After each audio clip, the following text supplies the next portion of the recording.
Hello, everybody. Welcome to Frame Trap. On this very lovely episode, I don't know why, I guess it's more lovely than any of the others. It's just a normal Frame Trap. On this episode, we have Daniel Bloodworth. Hello. And Brad Ellis. Hello. So we're in March. We're almost midway through March, which I can't believe. And I feel like, we've got some exciting stuff coming out in the next few months. And so I wanted to open this up by saying, what is the game that right now, in this moment, you're looking forward to? Resident Evil 8. Resident Evil 8. Well, give me why. I expect you to pick Intergrade, actually. Well, Resident Evil 8's closer. That's why. That's true. Well, I love Resident Evil games. But what's really helping me with this game is the setting. Mm-hmm. This gothic horror setting with vampires. It's like, yeah, how can it not be? It's like a first-person Castlevania. Yeah. That's what it's feeling like to me right now. Yeah, Castlevania, Bloodborne vibes. Just yeah. Gothic horror is just the best. Yeah. Yeah. Man, I was gonna ask, like, if you could dress up in like a gothic horror outfit and just have it be normal, would you do that? But that'd probably feel weird. Sometimes maybe. Be cool. Blood, what are you looking forward to? I'm looking forward to Takes Two. That game looks bonkers. Yeah, it does. Yeah. Blood, that's such a good clutch pick. Yeah, it does look bonkers. Is that the primary reason? I mean, is it just like it's bonkers? It's because it's co-op? Is it because I don't know? I mean, it's one of those co-op games that looks like you really need co-op. Like you've got to communicate and work together to really get through areas. But yeah, I think it's just the amount of variety that seems to be in there. It feels like every level, every situation, you're going to be doing something different. Yeah. And it's probably not going to be super long, which is good for a co-op game because that means that like you can pick it up and play through it with a friend, hopefully in an afternoon or two, and and then you get a different friend, and see what they do with it. So yeah. It's funny because I've really been missing co-op games with you guys. We've been doing group stream stuff, but I was playing Diablo III with Huber and Damiani, and I just miss playing games with you guys. I think I miss the studio stuff. I miss Huber grabbing me and shaking me and all that stuff. And it's just nice. So yeah, very, very good pick, Blood. For me, it's definitely Monster Hunter Rise, kind of for the reason that I just said, where I think hunting with you guys and then like getting the community involved. I don't know. I'm really happy with how weekly hunts turned out and how excited people got and just rallying behind Monster Hunter, and the fact that we have one so soon, I think is pretty awesome. I'm stoked, man. Yeah. Ready to hunt. I hope Capcom keeps updating those monster images so I can keep making appropriate thumbnails. Yeah, but because you had to, the way that it would work for the thumbnail process is actually kind of funny insight. You would be like, what monster do you want me to put on the thumb? And I would try to put monsters that we hunted or focused on for whatever reason. And I have to imagine like that got pretty difficult over time. Yeah, sometimes I'd have to like go to their like social media or webpage and see if they like put something in an update. But a lot of the times the Capcom Press Center would just have things. Yeah. Sometimes they would be super old, but I would, unless they were like very specific late level variants, they would tend to be in there. Right. If you want to, for weekly hunts, if you have really urged to do like just a pencil sketch of a monster, I'm totally open for that. I guess a pencil sketch wouldn't show up very well in the thumb, but any sort of interpretation would be good. Blood, you mentioned, I think on Slack and in Twitter, that you've been kind of addicted to Loop Hero, and I feel like I still don't, just because I haven't been playing it, I feel like I still don't have a good grasp on what that game is. Right. Yeah. I didn't expect to be into it. I know that like the PR people were like really psyched about it, and Ian was really psyched about it. And like, sure, that's a game coming out. It's probably not my thing. And then we played it on Stream Team, and I started to understand some of the mechanics. And like, all right, I'll download this and try it out tonight. And it was funny because it's like one of those games, because it's all pixel based. It looks like a really old PC game.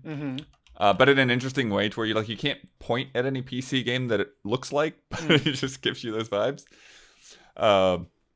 But it's like one of those games that like you click download and 3 seconds later it's downloaded because it's so small. Yeah. I downloaded Curse of the Dead Gods, and that was less than a gig, and I was like, this is so nice.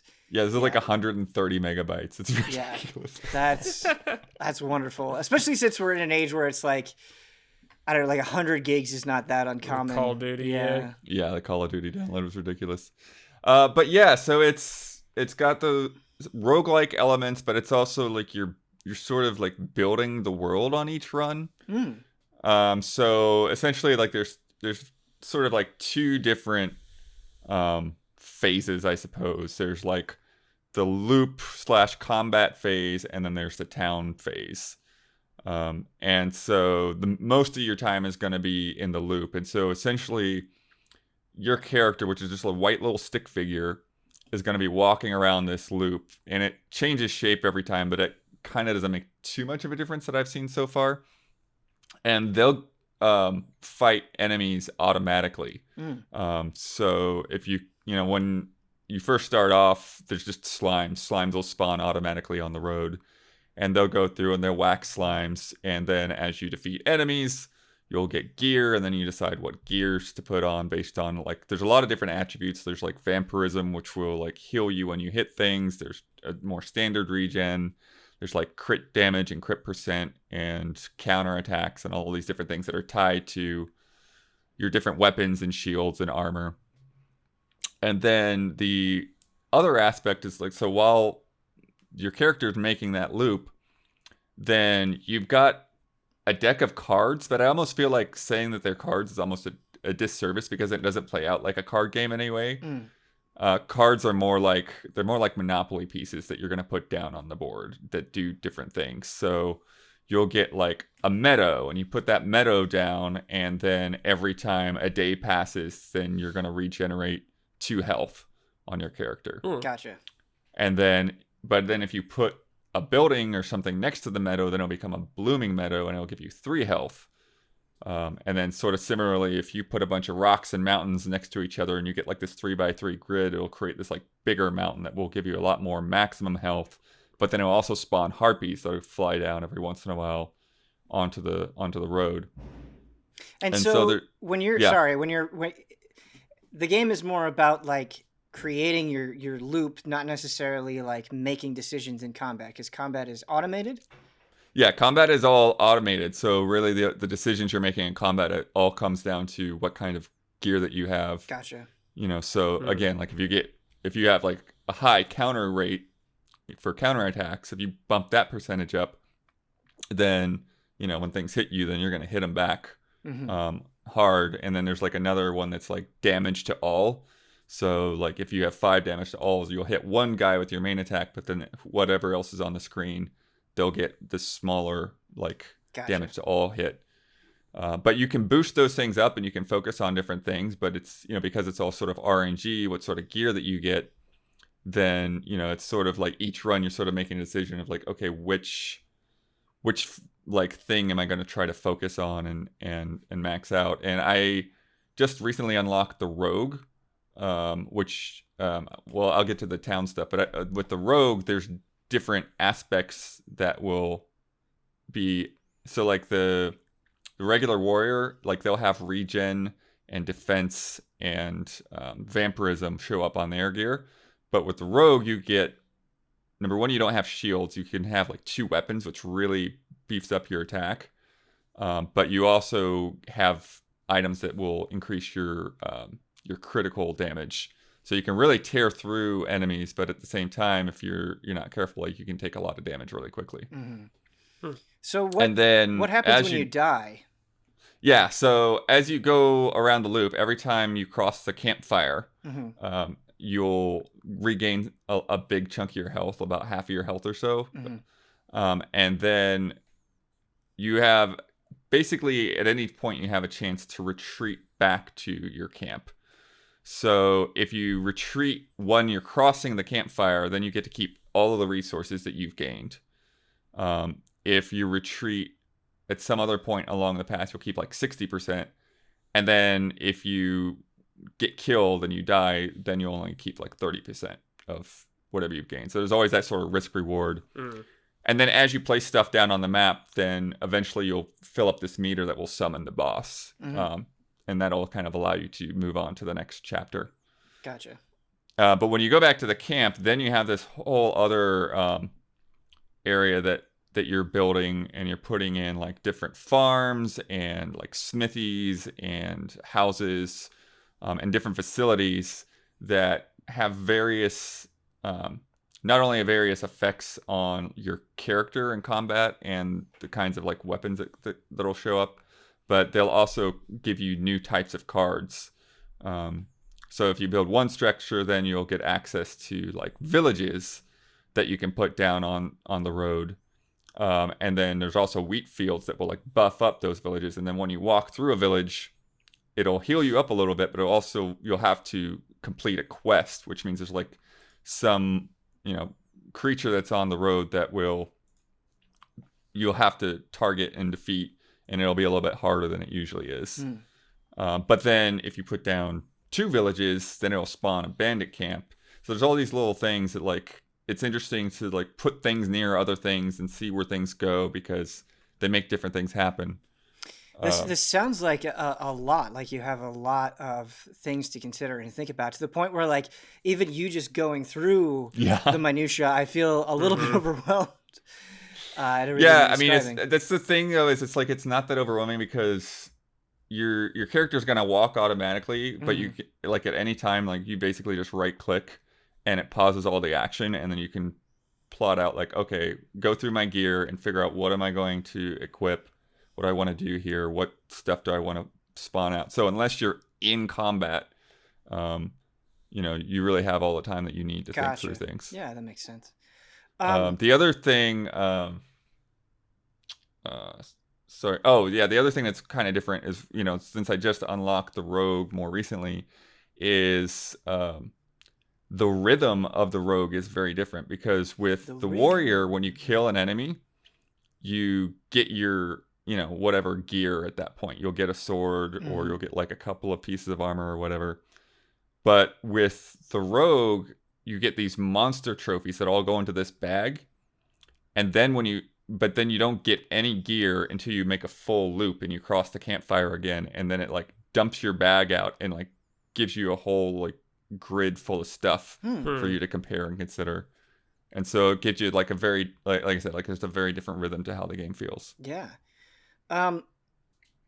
So something that I really like, and I think why I got attached to something like Hades or Darkest Dungeon, is because although there was a lot of, RNG and things wouldn't always go your way, especially in Darkest Dungeon, I felt like I was rewarded for just like how I played, like recognizing like, or learning, from people who are far better than me about what skills to use and that sort of thing. And so it was like a nice combination of randomization and player skill. So you never felt like truly helpless. Like what you had learned really carried you forward.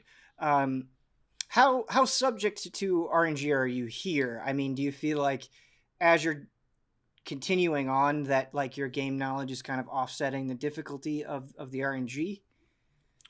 Yeah, I think that, it's interesting because, I do see like a lot of similarities to Hades in terms of like kind of the structure, because, you go out on a run and then you come back and you build up things in that home base. And so that's how it kind of like that addiction cycle kind of works up, because you have resources and then you build something and then you get this new card and like, okay, well I want to try this out and see what this does, and see if I can, because that's the thing that you're always questioning is like, can I beat the boss right now? Like, do I want to risk it and try to fight this boss on this run, or do I want to like just take all my resources and build something else and see if I can get an advantage that way?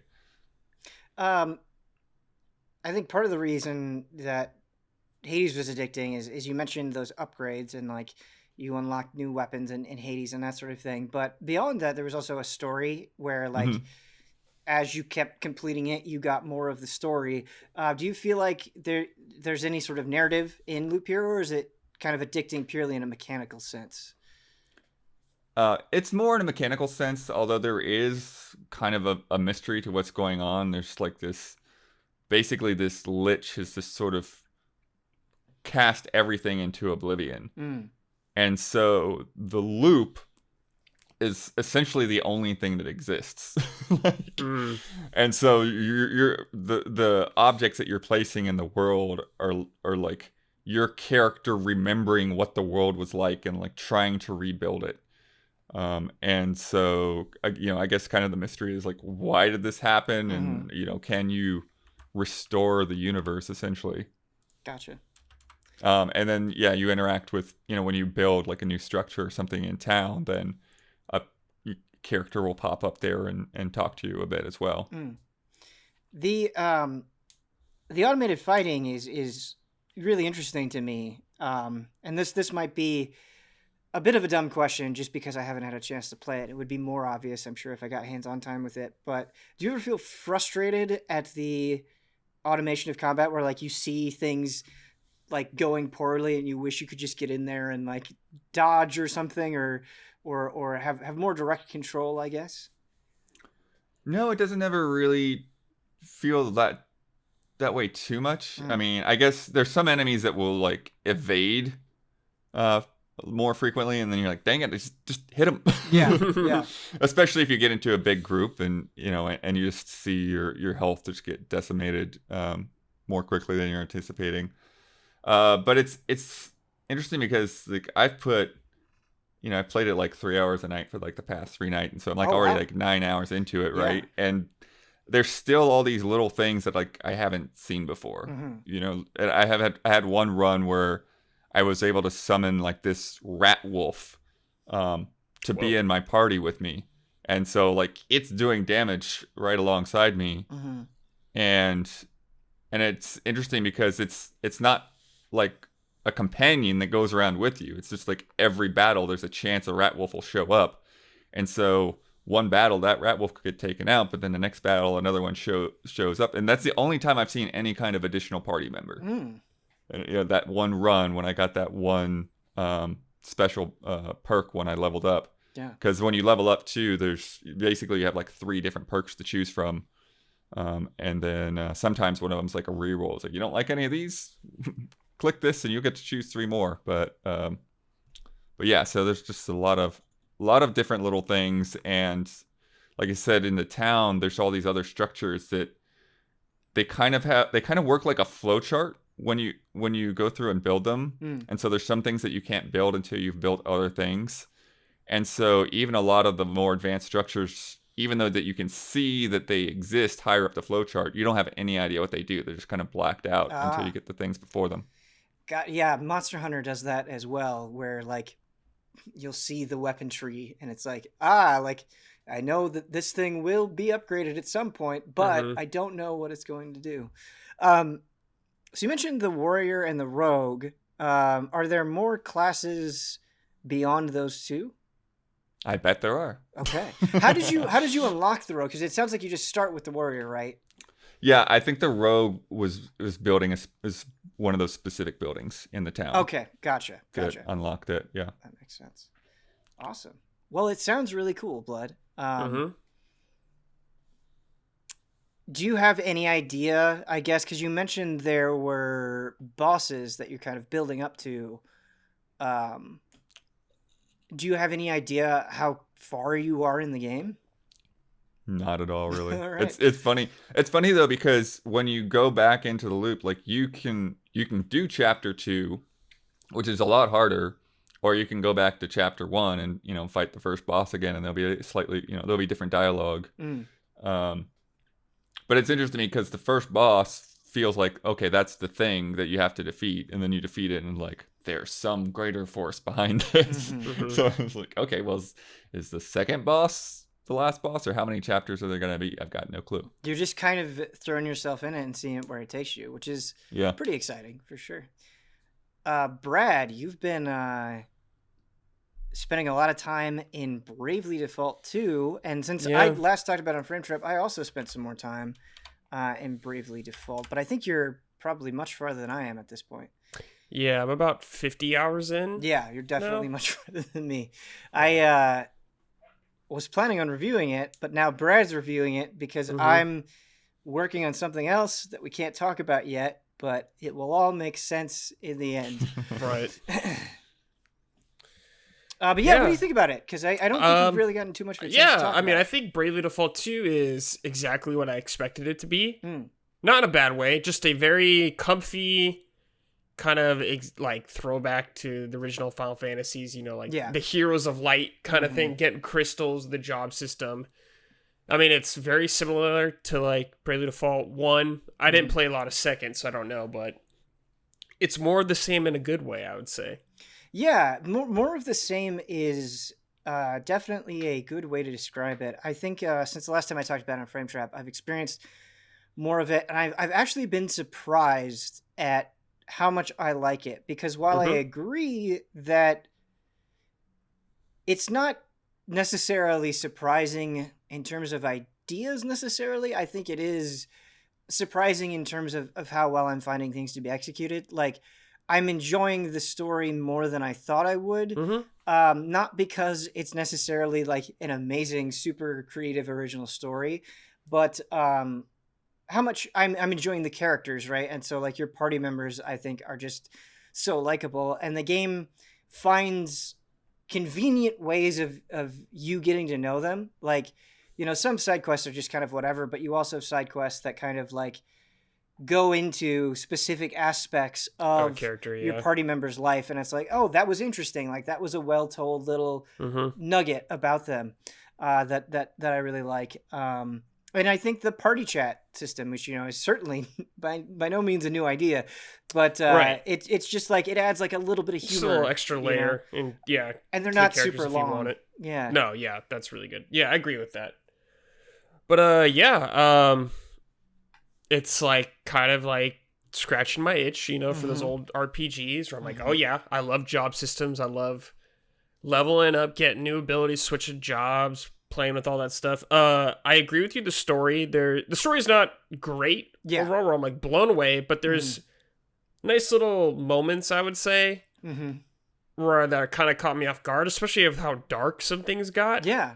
I was like, oh, that was like kind of heavy. Actually, I didn't expect that from this game. Yeah, dark is a good way to describe it, and I don't want to, I guess, go into details, but yeah, there's definitely.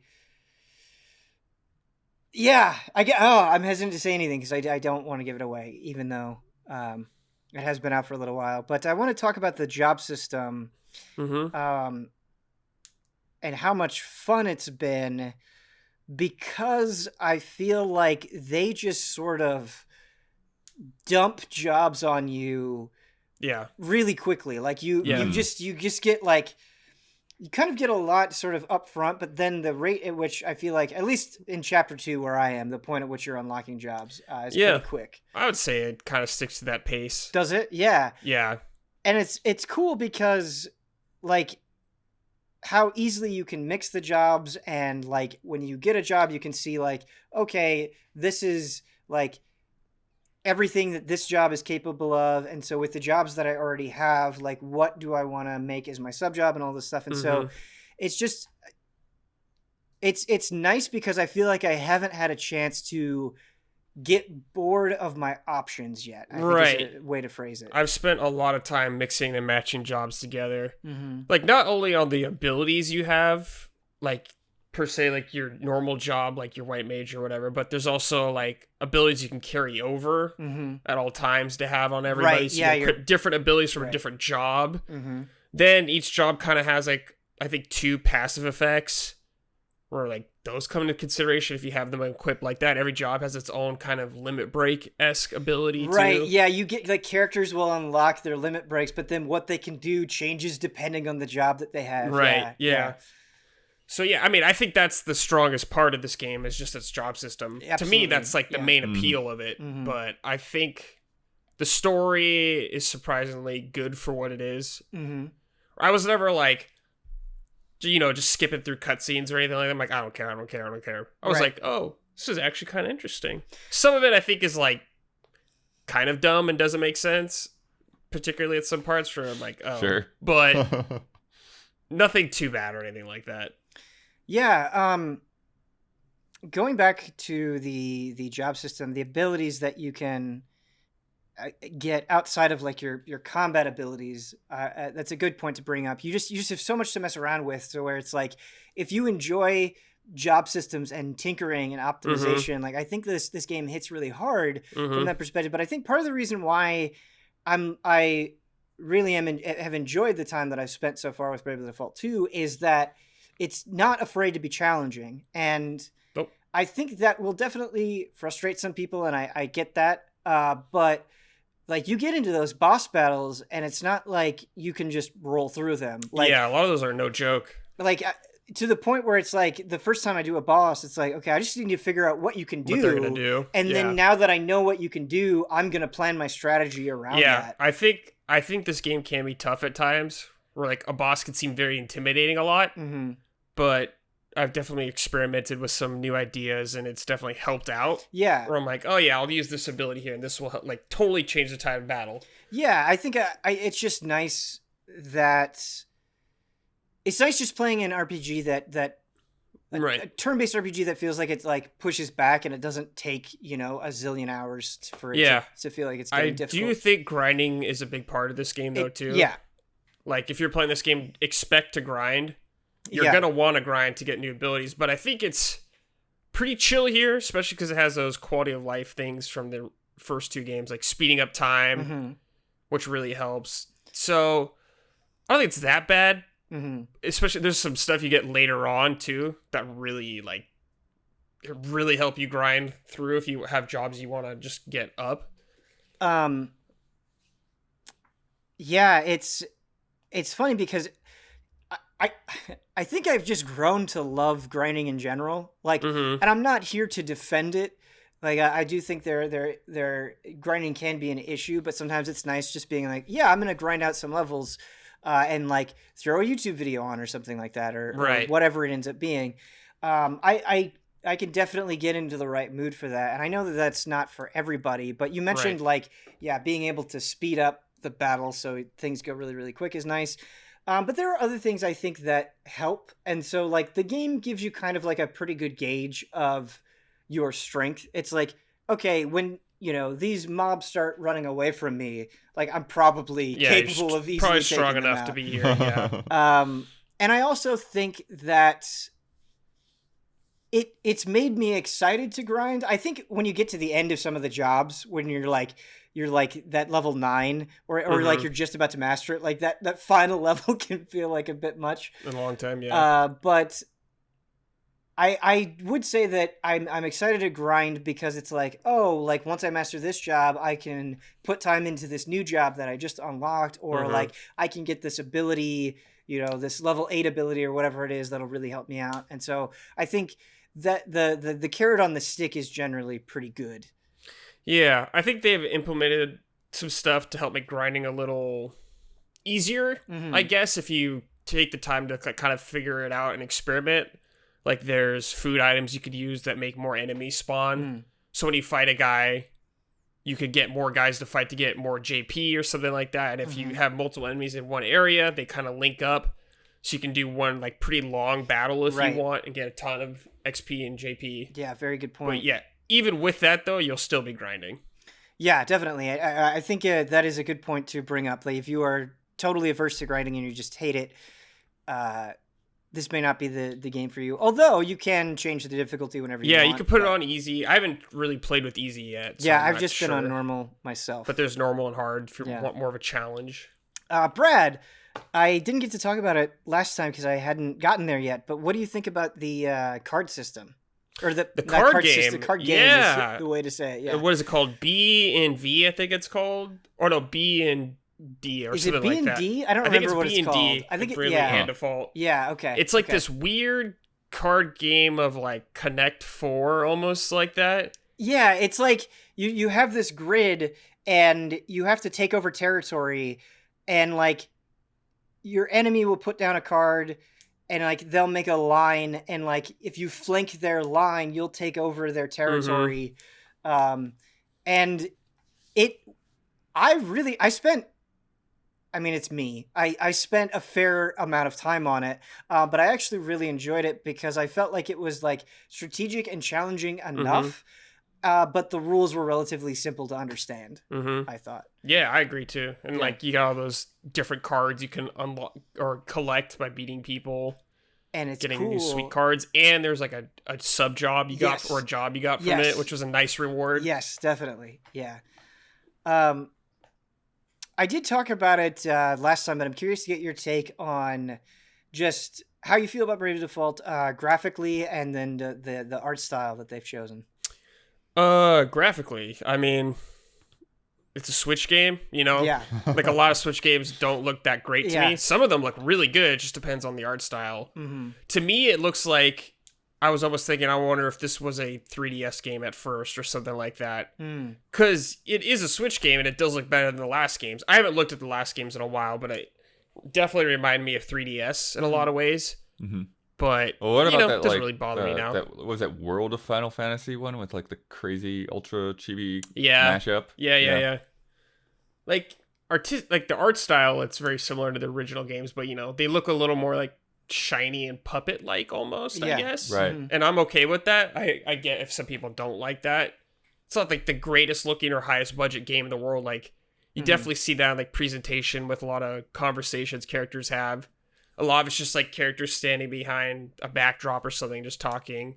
Yeah. There's a few cut scenes like traditional, but not a lot. That's what I wanted to bring up is, you're right, I don't feel like they happen too often, but when they do kind of go in on the cutscenes for a big story moment, I appreciate that. I think it does sell the situation a little bit harder, and like, so I'm glad it's in there a little bit. A lot of it's really basic. Like a lot of the dungeons are just kind of you run through. Yeah, there's not a whole lot of interacting with anything. There's some later on, but not a ton.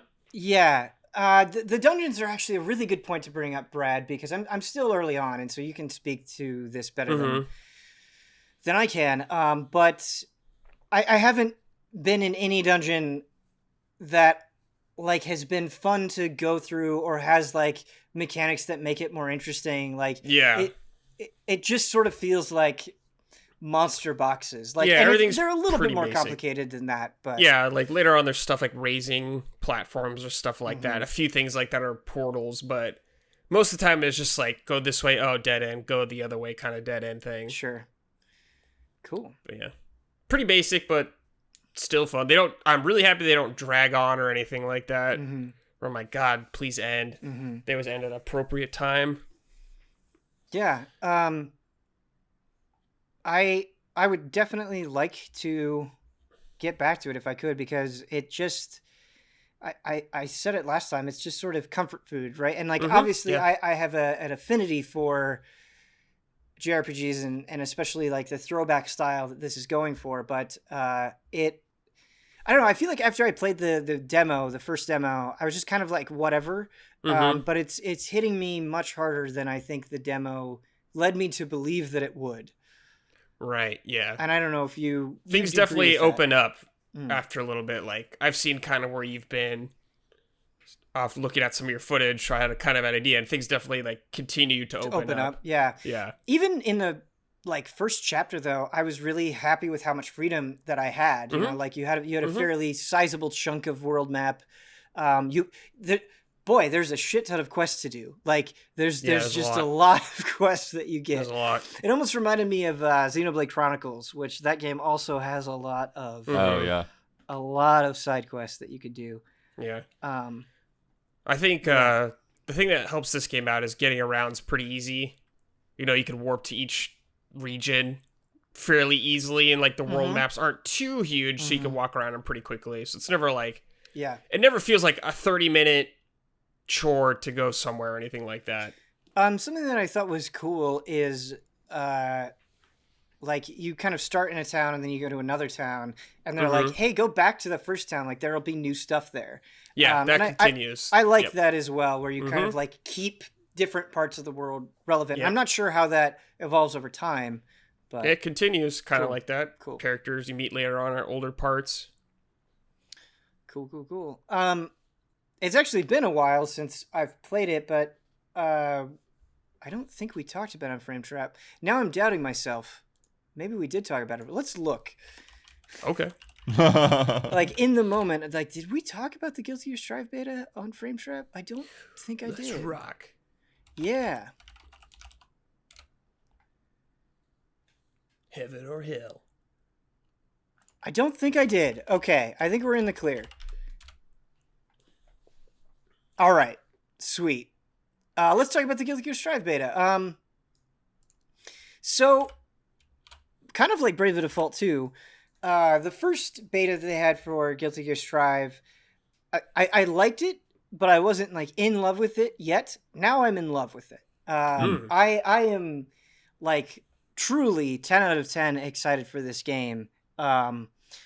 For a myriad of reasons, and I'm really happy with the direction that they've taken in terms of the combat mechanics. And with Arc System Works, I feel like they've tried a bunch of different things to make the games more accessible, right? So you have like auto combos in Dragon Ball Fighters. You have Grand Blue, where you have like super shortcuts and auto combos there as well. And like, I definitely have like sensed them taking different approaches to their games, and I really appreciate what they're trying to do and why they're trying to do it. Like, make it easier to get into while maintaining the complexity. And I honestly feel like Guilty Gear Strive, and again, this is pre-release, and my opinion will probably change, but I feel like it's the best they've done so far with that, where it doesn't have auto combos, but the mechanics that it does have, I think, really facilitate you getting into the game on a basic level. And I think the way that they have the characters, like, there is somebody for you that you kind of immediately gravitate to and be able to do something cool with. Like, the damage output in this game is pretty high, and so it's not like you have to learn like an absolutely crazy combo to do a lot of damage to somebody. And I think that's what I'm trying to say, where it's not so much like Killer Instinct, where you're doing some huge ass combo. Right, yeah, it's not like some huge ass combo. It's not like but it's not like those are completely taken away either. Like, you still have the Roman cancel system, so you can cancel certain moves, like recovery on certain moves, so you can chain things together more easily, that sort of thing, right? So basically cutting things short to do crazier combos, like that stuff is still there, so the ceiling is still there. But like on a ground level, I feel like the basics are still really, really, really rewarded. Like figuring out like, oh, this is like a really powerful attack. If I just like impatient and use that to cover space or hit them in the air or whatever it is, like I will see chunks of my opponent's health go down, even though I'm not doing anything that's too crazy. And I really like how they handle the command list as well, where you're looking at a move in the command list, and the command lists are like pretty lean. Like there's not that many moves to overwhelm you. Nice. Yeah, I do like that. Yeah. Because like that's kind of like the meme that always happens with Tekken, where like people look at the Tekken 7 move lists for the characters and they're like, there's too many things. And it's like, well, you don't, like when you're just learning, you don't need to rely on all of those moves, but like that sort of information isn't necessarily conveyed to the player. And so it's nice, like things are very trimmed down, but when you're looking at your moves, you have like an animation that plays out. So it's showing you what the move looks like, right? Like you have a little video and it's telling you, this is what the move does. This is why it's useful. And so like, even just like quickly going through move by move, you get a clear picture for like, oh, this is what my character is good at. This is what they want to do. These are the situations where they'll excel. And you know, I think you can do that in like 2 minutes. You can get a clear idea of your character. And I think that is really important, is just like getting players up to speed in a short amount of time. But then there are other things as well. So you still have your break where like if you're getting comboed and you're like, oh God, you can still hit a break to get out of that. But also when you're in the corner, there are now wall breaks. So it kind of helps on both sides, where if you're the one pounding somebody into the corner, right, and there are certain things that will only work in the corner, and it's like, oh, I'm splatting them against the wall, I can follow up with more damage. That feels really good on the offensive end, right? That feels really good as the attacker. But when you break them through the wall, you kind of reset back to neutral. And so what I mean is, like, you go to another screen and then like your opponent gets up and like things are kind of reset. And so it's not just like you're just stuck in the corner, right? And it's like, oh, I'm in the corner, I'm gonna die. Oh my God. Like there is a way where you literally break out of that and kind of get another chance, right? And so I think on that end, all of that stuff feels really, really good. Yeah. Go ahead, Brad. I was saying, I've been hearing a lot of good things about this game. Yeah. I haven't played Guilty Gear. The only one I played was on PS2, I think. And like, I don't remember. I always get Guilty Gear and Blaze Blue mixed up nowadays. Sure, yeah. Oh, sure. Both Arc System arcs, so understandable. But the buzz is getting like me interested. Like, I'm curious to check it out now. Yeah, and I think a big part of that, and I'm a big believer in this, right? Like, I think character designs go a long way. Oh my God, a fighting game? Yeah. Like, obvious statement, right? But I think, of course, like with Guilty Gear Xrd, everybody talked about how amazing this 3D, 2D, cel-shaded style looks, right? And that's true here. I mean, this is a drop-dead gorgeous game, but I think on top of that, right, like, you already have awesome characters like Soul and Ramlethal and Eno and stuff. Like, they all look cool, right? But the new characters that they've added, like, look... Like, Guilty Gear is no slouch when it comes to character designs, right? And these new characters are just so badass. Like, you've got Giovanna that has, like, this spirit dog that just looks awesome, and she's, like, doing all these kicks and flipping around and all this stuff. Like, just immediately, like, arresting. Like, great character design. And then you've got Nagoriyuki, who... like has this mask on, and as he's fighting, this blood meter fills up, and he goes into this rage and his health starts draining, but you get access to this crazy super move.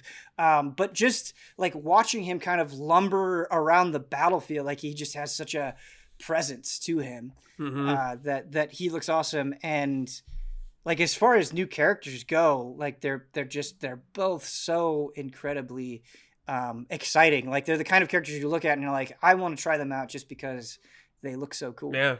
Man, how do they pump out so many fighting games? They are insane. They're insane. Like, they just added, you know, they've been updating Dragon Ball FighterZ forever, right? They had Blaze Blue Cross Tag Battle not that long ago. They did Grand Blue Fantasy, They did Grand Blue Fantasy Versus. Yeah, they've got Guilty Gear Strive coming up. They're truly... like, I don't understand how they do it. Yeah, it's crazy. It's not all roses, though. It's not all roses. Of course not. I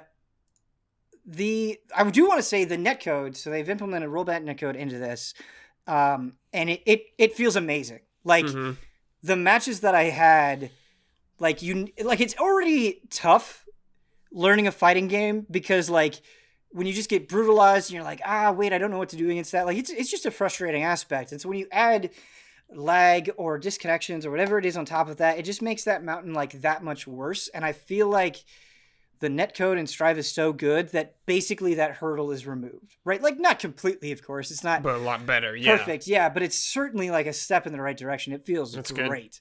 Good. Yeah. There are some little things with the lobby system that I kind of like. It's sort of cool that you have this avatar that you can customize, and the idea of like having this tower where as you get better, you like ascend floors, and they're like, oh, like things are going to get real now, and like things changing visually, and the idea of like climbing up to heaven is just like thematically really cool. But you know, and this is not new information. Everybody has this opinion because it's so obvious. The lobbies need a lot of work. Like, when you fight somebody, so like you ready up and like your character like pulls out their sword and then somebody can come up to challenge you, but like when you get like a bunch of people in there, it can be tricky being like, no, I want to fight that guy, not this guy. And then when you get in a fight, you do the fight and then it's just done. Then it just kicks you back out into the lobby. So you can't, there's no like, oh, let's just rematch, right? Like every other fighting game, it's like, do you just want to fight this person again? That doesn't exist here. You need an instant rematch system. Yeah. Got it. So there's some basic nuts and bolts stuff there. They did delay, so it was supposed to come out in April. I was going to say, it got delayed, right? Right. It's supposed to be April or something? Yeah, exactly. It was supposed to come out in April, but they've now delayed it to June, and they specifically said, like, hey, we want to work on the lobbies, and so... Great. Hopefully, fingers crossed, we get some of that stuff. But, yeah, I know Guilty Gear doesn't have... the name recognition as something like a Street Fighter or like a Soul Calibur or a Tekken, but I really, in my heart of hearts, think that if you're like, man, like I want to get into a fighting game, it's been a while, or like I want to take fighting games more seriously, or simply like I just want to check out Guilty Gear, like I think this is it. Like I think this is a game that you could put a lot of time into. Now, it's always hard because you never know how like fighting game communities are going to pan out, and there's a lot of factors that play into that. Right. But I think kind of, Brad, like you were alluding to, like there's been a lot of hype behind this, and so I'm hopeful for the size of the community and that sort of thing. Yeah. I just don't know because, I mean, I don't play like fighting games really, but with Arc System, like I think about like, you know, Capcom, there's like Street Fighter 5 and that's it kind of thing like that. Right. Yeah. But Arc System Works has so many fighting games. Right. I don't know if people just move on to the next one, or if people stick around. I have no idea. Right. Yeah. I mean, Dragon Ball Fighters was explosively huge, but you know that's Dragon Ball.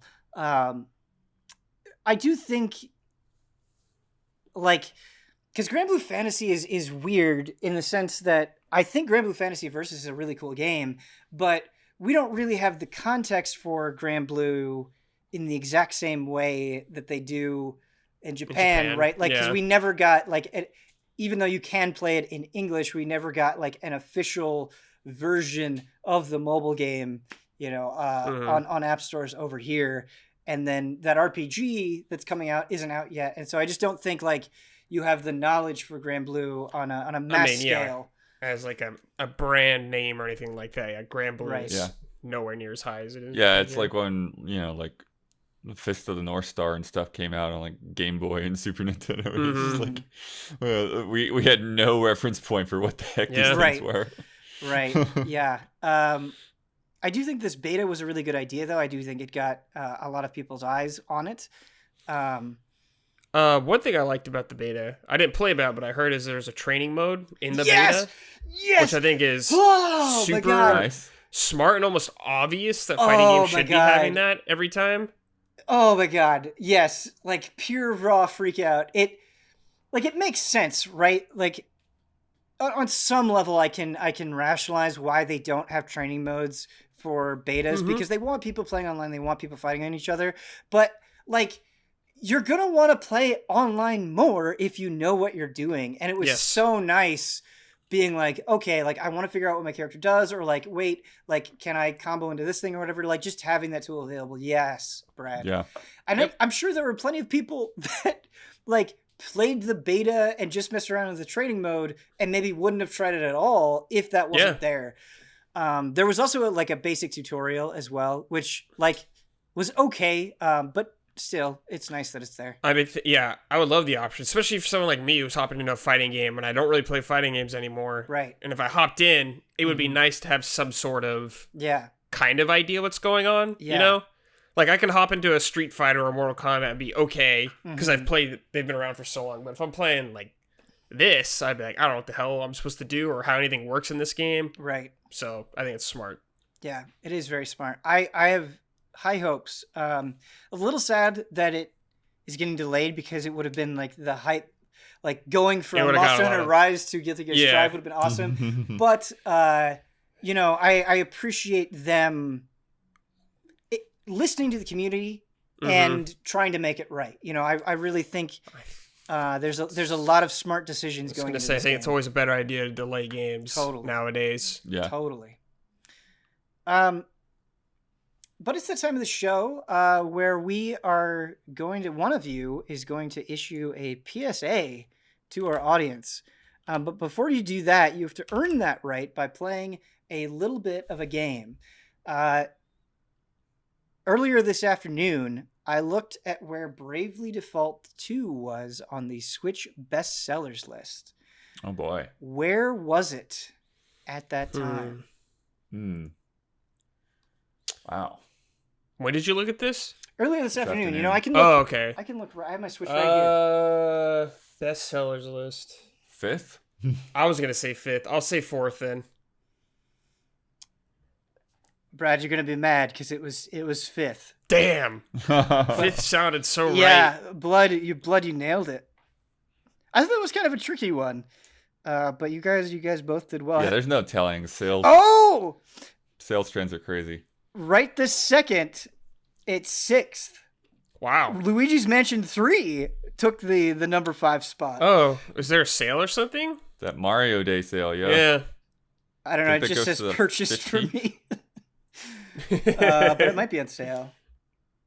Hey, Luigi's Mansion's a great game. Luigi's Mansion 3 is a great game. Yeah. But Blood, you both answered correctly and kind of got the closest. So you're going to issue a PSA to our audience. And what this is like before we were doing shout outs, where it would be like, I want to acknowledge something positive, right? And it doesn't even have to be a video game or anything like this. This is a warning. You want to call something out, right? Oh, boy. And I know it's hard when you're put on the spot, but is there anything you would like to issue a warning about? A warning about. Oh, wow. Or it could just be even a negative opinion. Whatever. Throwing down the gauntlet. It's funny because like I know there's like these things all the time, and then it's like, yeah, like you're saying, once you get put on the spot, like what? Yeah. What was I thinking? What was I bugged by this week? Yeah. What grinded your gears? Just like, and then I think about like just dumb crap. Like I had to clean out a bunch of spam. Hey, you could call out spam emails, right? Spam sucks, dude. That's Spam. relatable. Well, those spam comments on Easy Allies Play. Somebody between the past 2 to 5 days, they like were. I'm not even gonna say what it was because that's the whole point. But they had like created like this spam formula to where they weren't linking anything. They were just like saying the name of the thing and like go Google it. But they were like acting like, hey, I just tried this thing. Blah blah blah blah blah. Google this.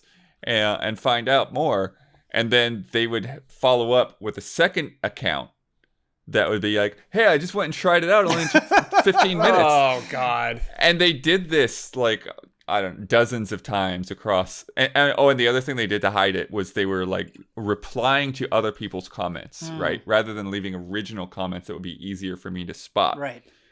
But you know the way notifications and everything works, like everybody that they're replying to is getting a notification or an email or however they have things set up, you know? So it's just like, ugh.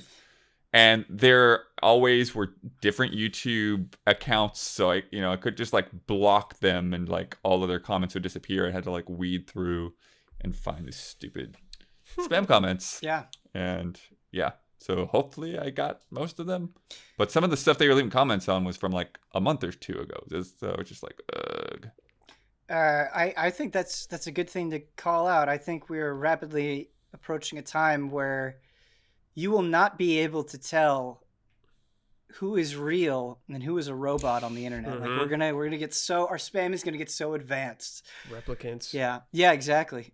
Oh, like the Capcom thing where they're like, hey, we're not doing a Resident Evil 8 beta right now. That email's not from us. Oh, I didn't even realize that was a thing that was happening. Yeah. Yeah. Say no to spam. You probably already do. This PSA is brought to you by some wonderful shout out to your patrons. We actually have a new shout out this month. So thank you to them. If you would like to be on all of our various podcasts, we have a nice stable of podcasts, go to patreon.com/easyallies where you can hear your name and hear us say it. I have a fun one for us this month in terms of how we're going to do the shout outs. So in your shout out, I want you to impersonate another ally, and you can pick any other ally that you want to impersonate. So I want you to read the shout out as them after I'm done with the list here.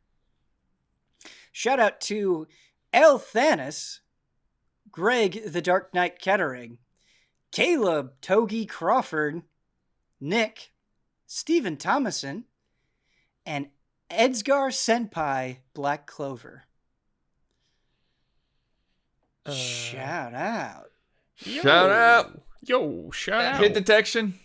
Yeah, I was doing Damiani too. Oh, okay, you were both doing Damiani. I shout out. I tried to do Dawn, but I don't think I did justice to Dawn there. Blood, you've been, speaking of like taking the torch from me while I work on other things, you've been playing Ys 9. Yeah.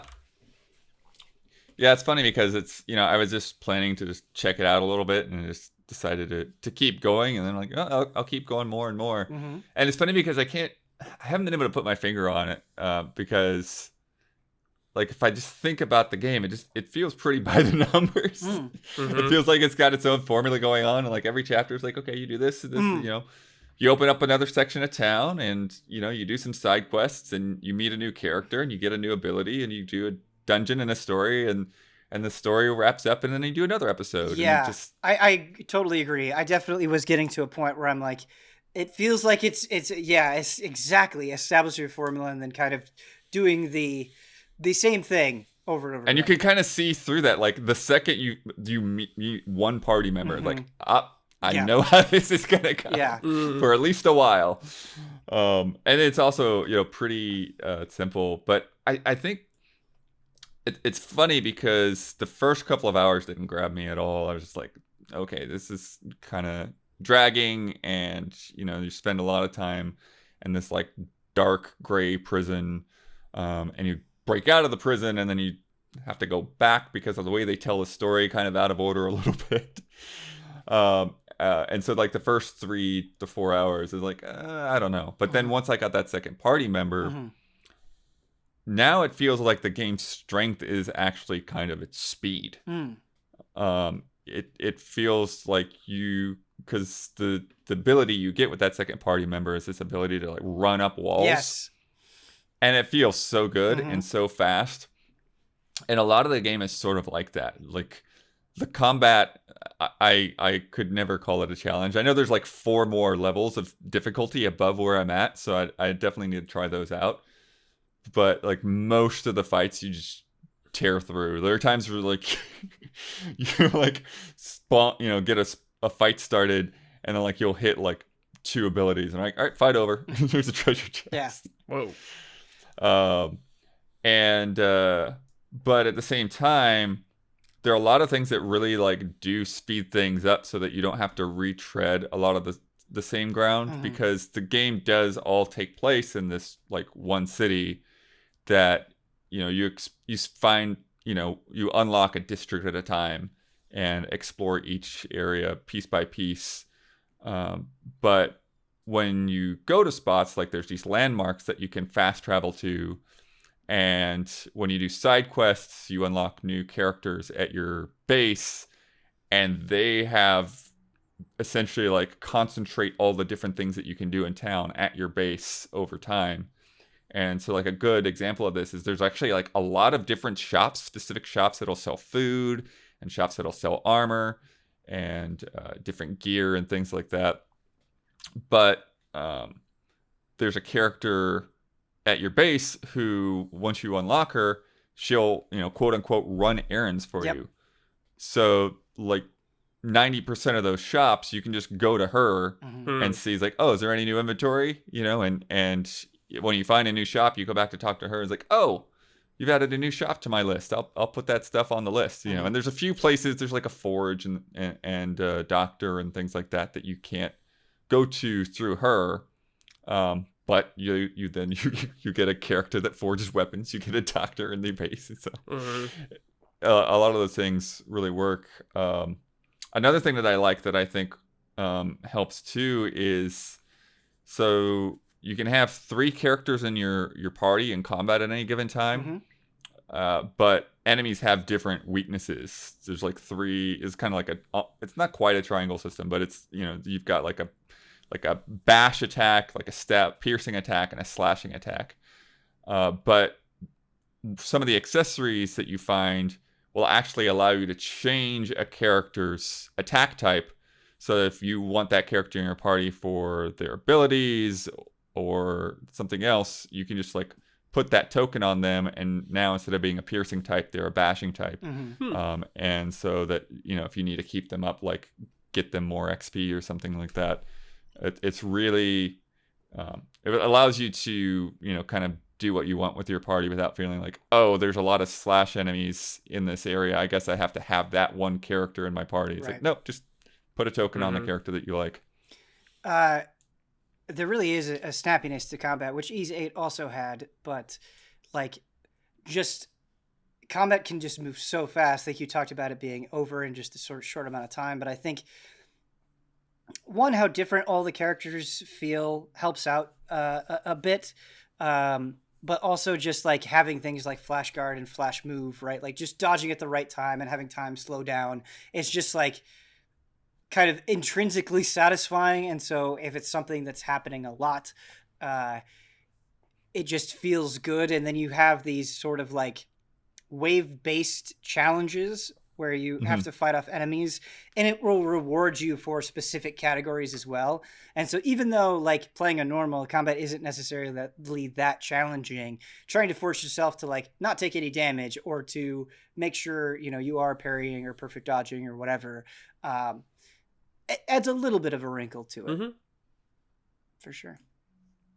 And Blood, you mentioned like being able to run up walls, but you get other abilities as well. And I think that's probably been my favorite part, is like getting a new character and then them like making exploration for areas that I've already been to just like a little bit more interesting. Yeah, that's the thing. It's just sort of fun to just run around and bounce around rooftops and look for collectibles and stuff. Yeah, definitely. Clear that map. Once you actually like get to go out into like a field area as well, it's pretty basic, but it feels like there's a lot of room to explore and mess around and experiment with different things.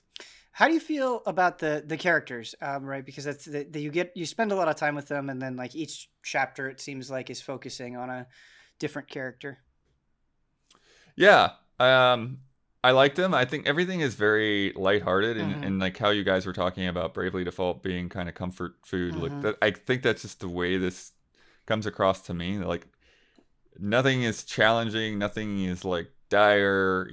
Characters get into these situations that you could maybe see like some dramatic backstory or whatever, but it's not really presented all that way. It's just like, okay, I see what happened to this guy, and I see why he's kind of angry at the world and all of that. But, it just feels like there's enough there to string you along, even though you can kind of see the pieces of like, okay, this is, they want to string me along. They want to, to leave me guessing like what this aspect of the game is all about. But at the same time, there's also that, like I said, it's like that little like that episodic sense to it, where like every chapter has a very clear beginning and end, and you kind of wrap up where that character is at for now, and then move on to the next character. And then I'm curious how it will then, once I've gotten all the different characters in my party, where we go from there.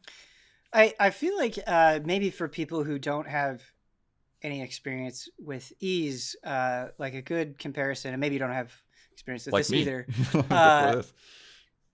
It sort of feels like Dragon Quest, where it's not like not that Dragon Quest doesn't have very serious moments. Of course it does, but like I feel like a lot of Dragon Quest appeal is kind of like the levity or like going to different areas and like sort of dealing with their mini problems. Like it almost feels like that kind of structure where like chapter by chapter, it's like, okay, we're diving into this character now. And yeah, like it's kind of like lighthearted or, you know, like a little tropey in some ways, that can end up being weirdly comforting. Yeah.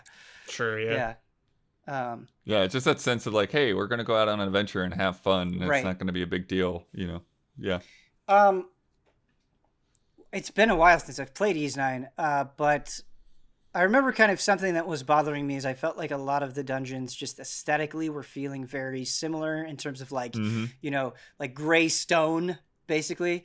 Has that been an issue for you, or have things like, have you seen more variety outside of that? Not too much. There's been a little bit, but it's not. It's still very much in what you would expect. Sure. And like sort of like here's a sort of a glade with a few trees and some ruins in it, or you know, there's a mountain that you kind of go through a bunch of caves and get to the top of. But the game definitely feels like this is made on a very specific budget. It still has that, you know, look that, you know, this could have potentially been done on a PS2 or a PS3. Yeah, it definitely is not a technical powerhouse by any means, but it's like, it's almost forgivable to me, and I'm not sure if you agree with that, just because of how like there is like a tightness to it that I like. Like it feels like just moving around the environment, just attacking, like everything just has, I think I already said, a snappiness to it.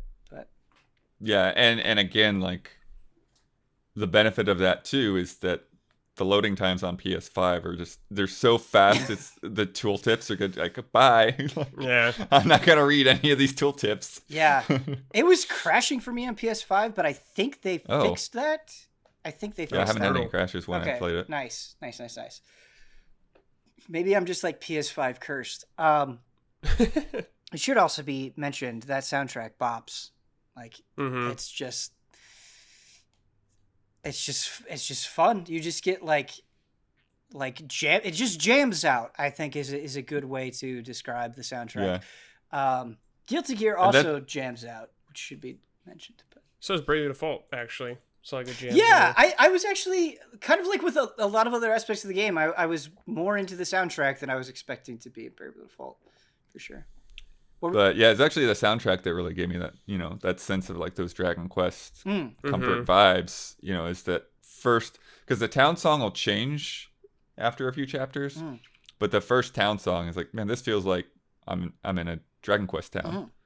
Like it really just gave me those same kind of nice feeling. Yeah. We've got a lot of Japanese comfort food. Yeah. Right now, yeah. Can't complain. So I think it's time to go to Western comfort food. And Damiani, Huber, and I spent like 3.5 hours playing Diablo 3.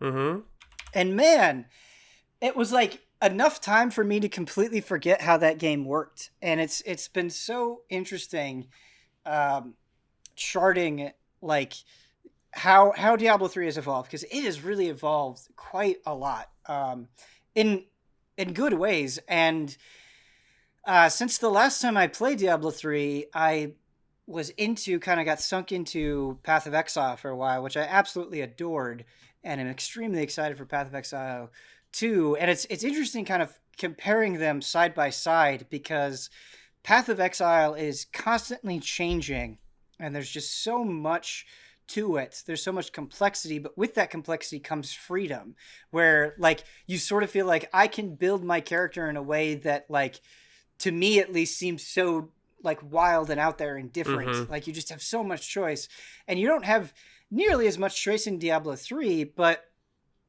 it was the first time Damiani had ever played a Diablo game, and he was definitely overwhelmed because Huber and I like kept bumping up the difficulty, which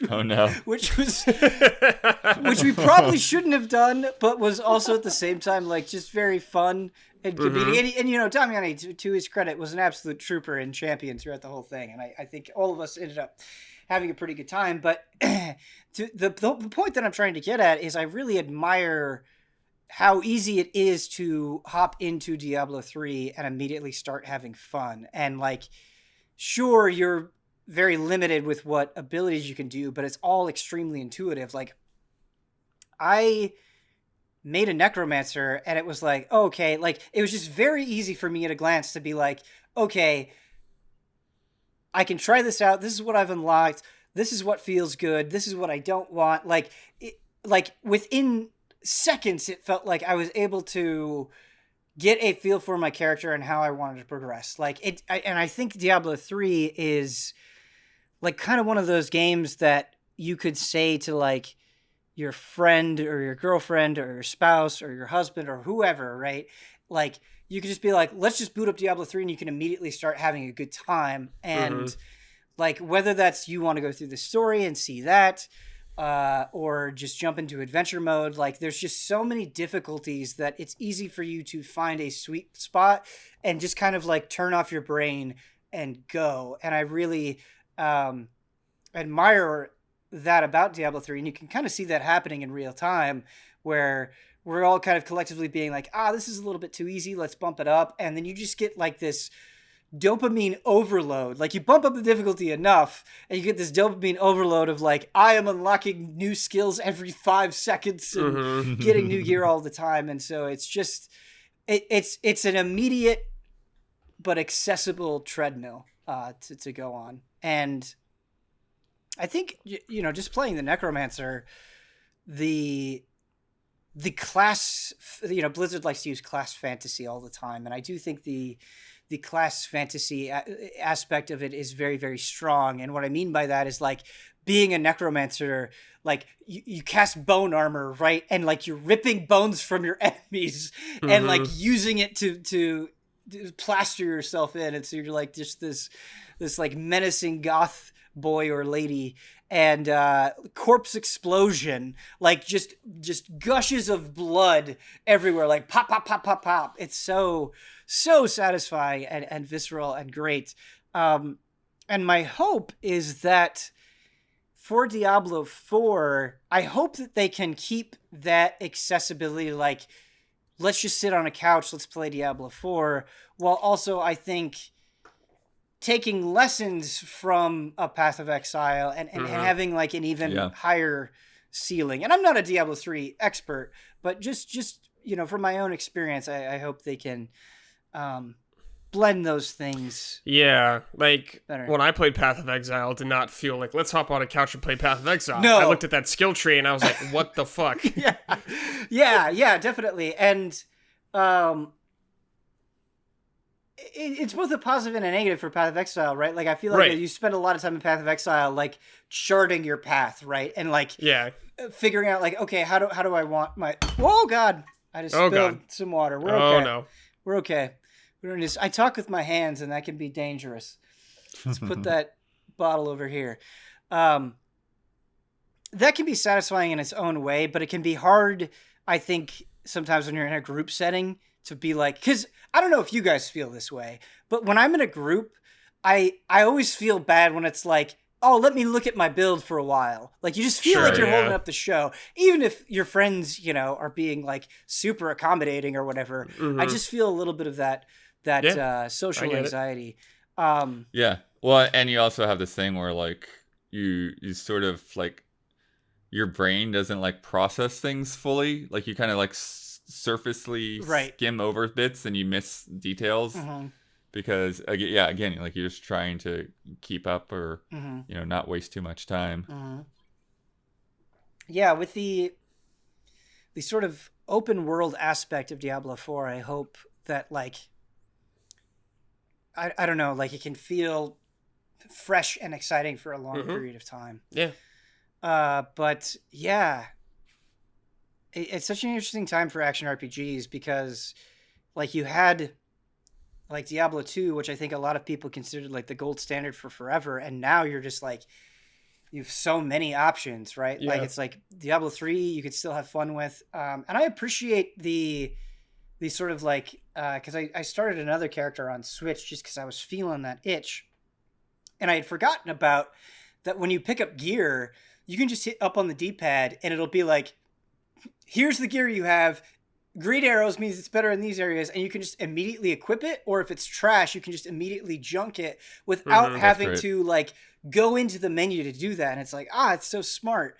And I love things like that just sort of keep the flow going. But back to my original point, there's just like so many options. Like I forgot that like Wolcen was a thing, and then which I like started but didn't even really get around to. And then like there's Grim Dawn, which I haven't touched at all. And there's so many things, so much competition. But then you also have Path of Exile, and then soon to be Path of Exile 2 and Diablo 4, and it'll just be interesting to see like who's on top when all this is said and done. And Path of Exile has done so much to keep things going and keep people interested. It's crazy. But I do think it's it's interesting how Brad says the differentiating factor being that like it feels intimidating to hop into it. Yeah, it's man, from a game design perspective, it's so impossible to figure out, because I definitely think you can get into Path of Exile, but it is certainly more of a wall. But like the people who love Path of Exile and swear by Path of Exile, right? Like they crave that complexity. Like there are people, that's what they love about it. Yeah, there are streamers, right, who are just like 24/7 Path of Exile, more or less. And so it's like you've got to cater to them. But then it's also like, okay, how do we get people in? Like what? Because you're fighting against like the mainstream recognition of Diablo, right?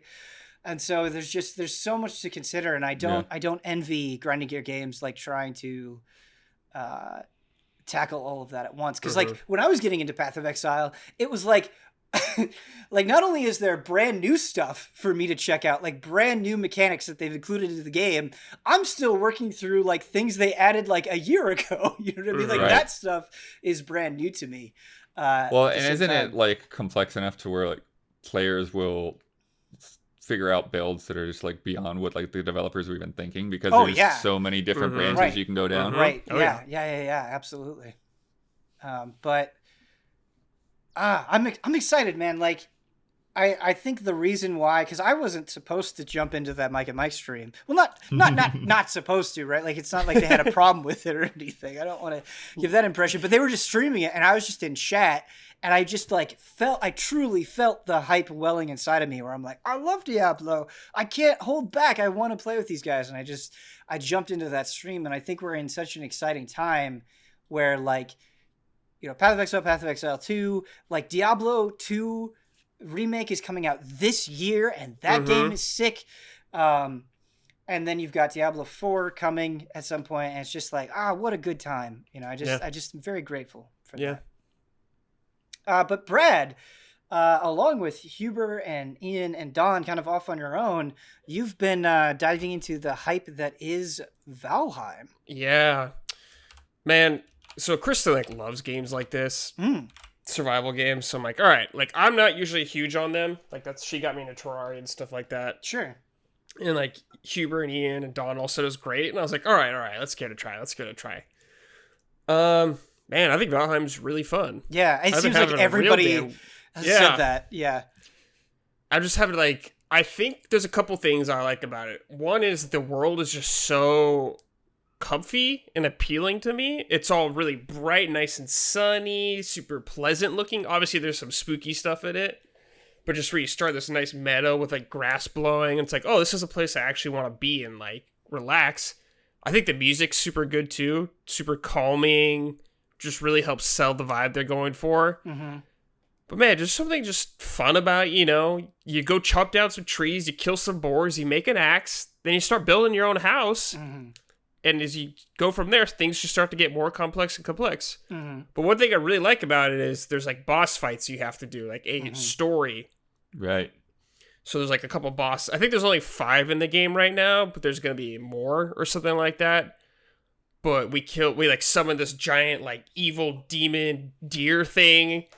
There's like crazy lightning going on. It was an awesome boss fight, actually. I didn't like expect it to go in that direction, but it was really fun. It's just this really satisfying loop-in, I guess, of you reach a certain level and you make as much stuff you can to prepare for that boss fight on that tier. Beat that tier and you get the next tier. So it's like one tier, you got your basic like spears and stuff. Then the next tier is bronze. So in the bronze tier, you can start mining now. So like I was going out to a really dark forest, so there's giant trolls walking around and evil dwarfs, man, and I was trying to mine copper out there, and I was getting ambushed in the dark. Nice. And I had a cart, and I was trying to wheel it back while I'm running from all these guys. Just awesome stuff. Yeah, I posed this question to Huber, and it seems like you and I are kind of more on the same page with it, because like it's not even that I don't like these games at all where it's like crafting and building and stuff, but they're just not like ones that I get sucked into or gravitate to. Like there's just something about it that doesn't click for me the way that it does for other people. And it sounds like it's kind of the same story for you, but it sounds like Valheim has enough different things going on that it's not just another one of those games. Well, one thing I think that helps me, like back in the day with Minecraft, is I never wanted to play Minecraft because there was no goal for me. Like when I'm playing it, like I like to have a goal a lot of times, but they've changed that now. But there's like you have a sort quote unquote quest to do, or, you know, an objective. And I think having something to chase and go after really helps me enjoy it more. Yeah. Well, yeah, I mean, the only thing I've been into recently that's kind of like this has been Grounded. And we did those Grounded streams, you know, and that was interesting because it's like, yeah, you're building up your base and you're trying to complete, you know, something that's kind of sheltered from all the elements. But yeah, there were these kind of like breadcrumb trails of story and these, you know, those little science stations, and like, okay, what exactly is happening here? Right. What is this world all about? You know, and they've been adding to it. That's so much that, you know, I'm curious to see like, what is this game even going to be like if we hop back into it? It's been a few months since I played it. It's funny because using Grounded as a comparison, I think something that kind of deflated me with Grounded, and I don't even think it's bad. Like on one hand, I think it's kind of cool that this happened, but I remember like I had a bunch of stuff on me, and then I died, and I think like my stuff like glitched through the environment or something. Like I just couldn't access it. But beyond that, you know, also like you're building your base and whatever, and like insects can come in and destroy it, and that's cool on one hand because your things are under threat, right? And you feel the threat of the world, and you feel like you really are trying to survive. And so I do appreciate that. But at the same time, like it can also lead to this sense of annoyance where it's like, I kind of just feel like I'm doing the same thing over and over again. Does that happen in Valheim where like you spend all this time making something and it could get destroyed? No, I haven't like gotten like my base destroyed really or anything. Like it's been attacked a couple times, but not an annoying amount where I'm just like afraid to go out if my base will get destroyed. I haven't like died too much, but when you die, you lose everything, but you can just pick it back up. I see. If you get back to your body, so it's not too bad. When you die and you go back to your body, is it still like a dangerous area, or like do things move on? It's wherever you died. Gotcha. You have to get back to. Okay. So anywhere you've died. But I think that's really what's really helped fight like the repetition setting in Ben is like how I mentioned. You get to these different tiers, you unlock new stuff, and new systems come with that. So far that have come with it, if you're like, mining was introduced in one of them. Like, okay, I gotta go out now in the woods and get minerals and stuff like that. I gotta dig for ore and stuff. Gotcha. I haven't gotten past some of that, so I don't know how crazy it gets, but like, I got boats now, so I can sail around and stuff. That's pretty high. So far it's constantly introduced a new kind of idea or a new thing to experiment with in this tier. I don't know how long it goes on for, but there's always something that's been satisfying to chase. I haven't played Valheim, but when you defeat a boss, do you go to like a new biome? Is it like a brand new area? Like that so you go far, to? like you just have your area, and it's like I've only fought like one boss though so far, but it's like the next boss is over here, and it's just farther away. Gotcha. So I'm like, okay, I got to figure out how to get there, and so you are kind of going to like a maybe area that you haven't gone to yet just because you didn't need to. So that's cool. Yeah, it's giving you reasons to go out and explore, actually. How are you feeling about just like variety in a broad sense, both in terms of like enemies that you're fighting, you know, what you're looking at? Pretty good. So like for like hunting, there's mostly like deer and boars so far. there's like some weird like water creatures you can kill and fish. Like pretty basic stuff, which is fine. But the monsters, there's been like these weird. They're called dwarves, but they're more like goblin kind of things. There's like actually quite a bit of types of them. Like ones that are just basic grunts, and you got the bigger elite ones, the guys that like shoot green gas at you. And there's also giant trolls that just walk around in the woods and they like take trees and smash trees in it. Like you get hit by a tree, I've seen you're people dead. getting killed by trees. Yeah, you can get killed by a tree falling on you. So it's tree deaths seem to be the most. Pretty common perilous. thing. But I don't know enemy types beyond that kind of thing. Like I haven't gone out super far yet in our world in the grand scheme of things. So I have no idea. There's like skeletons in like a crypt, which is cool. Skeletal warriors, which are always fun. But yeah, I don't know what else is out there.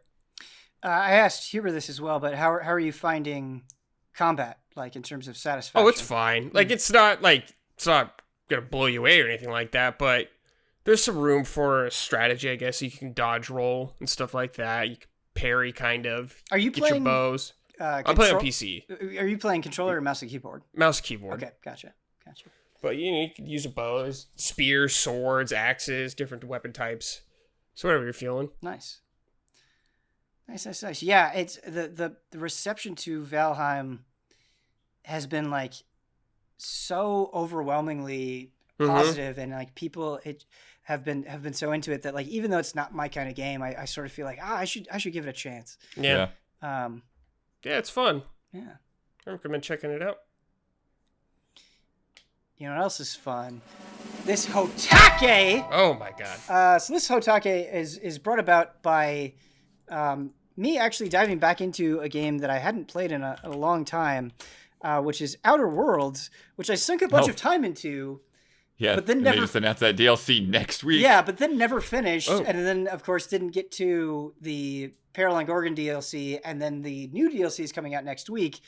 And so I just completely started over, made a brand new character. Got it. Because like I hate that feeling in RPGs where you've been like you put it on the shelf and you're like, I'll get back to you later, and then by the time you get back to it, you're like, what the hell was happening? No, I literally went through that yesterday, Ben, when I like downloaded to like look at where my character was at and everything, and it's like. And I did the first DLC, right? Yeah. But it was like 6 months ago now. Right. And so it's like I went through that process 6 months ago. I was like, what the heck is going on? What am I doing? And now again, I'm like, what's happening? Yeah. And so I just completely started over. And I've been enjoying it, but this HOTTAKE isn't about the quality of the Outer Worlds specifically, but I think it's interesting that the Outer Worlds came out on October 25th, 2019. And we're getting a new piece of story DLC, Murder on Eridanos, on March 17th. So next week, so well over, like, we're approaching 2 years. This October it'll be 2 years since the Outer Worlds came out, and so that's like a huge amount of time between the original game and this new DLC. And I kind of want to talk about that in a general sense, like how do we feel about DLC that comes so far after a game's original release? Now, of course, I'm not like trying to like wag my finger at the developers or anything. We're getting through a global pandemic still, and so I have a lot of sympathy, but I just, from a more personal level, like how you approach games, how you play through games, just the space between DLC and a game, like what is your personal experience like? Yeah, I mean, I will say it does feel like it's a long time between these, for sure. And it's weird. I think it's weird when they do DLCs like this that are in between. Like, they're just like, it's this like strange side episode that happened during the course of the main story, right? Supposedly, but now, okay, we're gonna add this chapter here because when you finish the Outer Worlds, the main story, like, it wraps up, and they tell you about things that are gonna happen 100 years from now, and like as a result of your decisions, and so in games that are all about making these little decisions along the way, it feels kind of strange to just throw in and this too. Even though it is sort of its own self-contained story and all of that, and you meet new characters, and it's strange to be like, oh, okay, I guess this matters. Is this gonna tell me? I guess that's why I'm questioning about this new episode. It's like, is this gonna tell me anything really relevant or new about the Outer Worlds, timeline, or is it just gonna be a fun little murder mystery where I get to be snarky in my replies? Right. Yeah,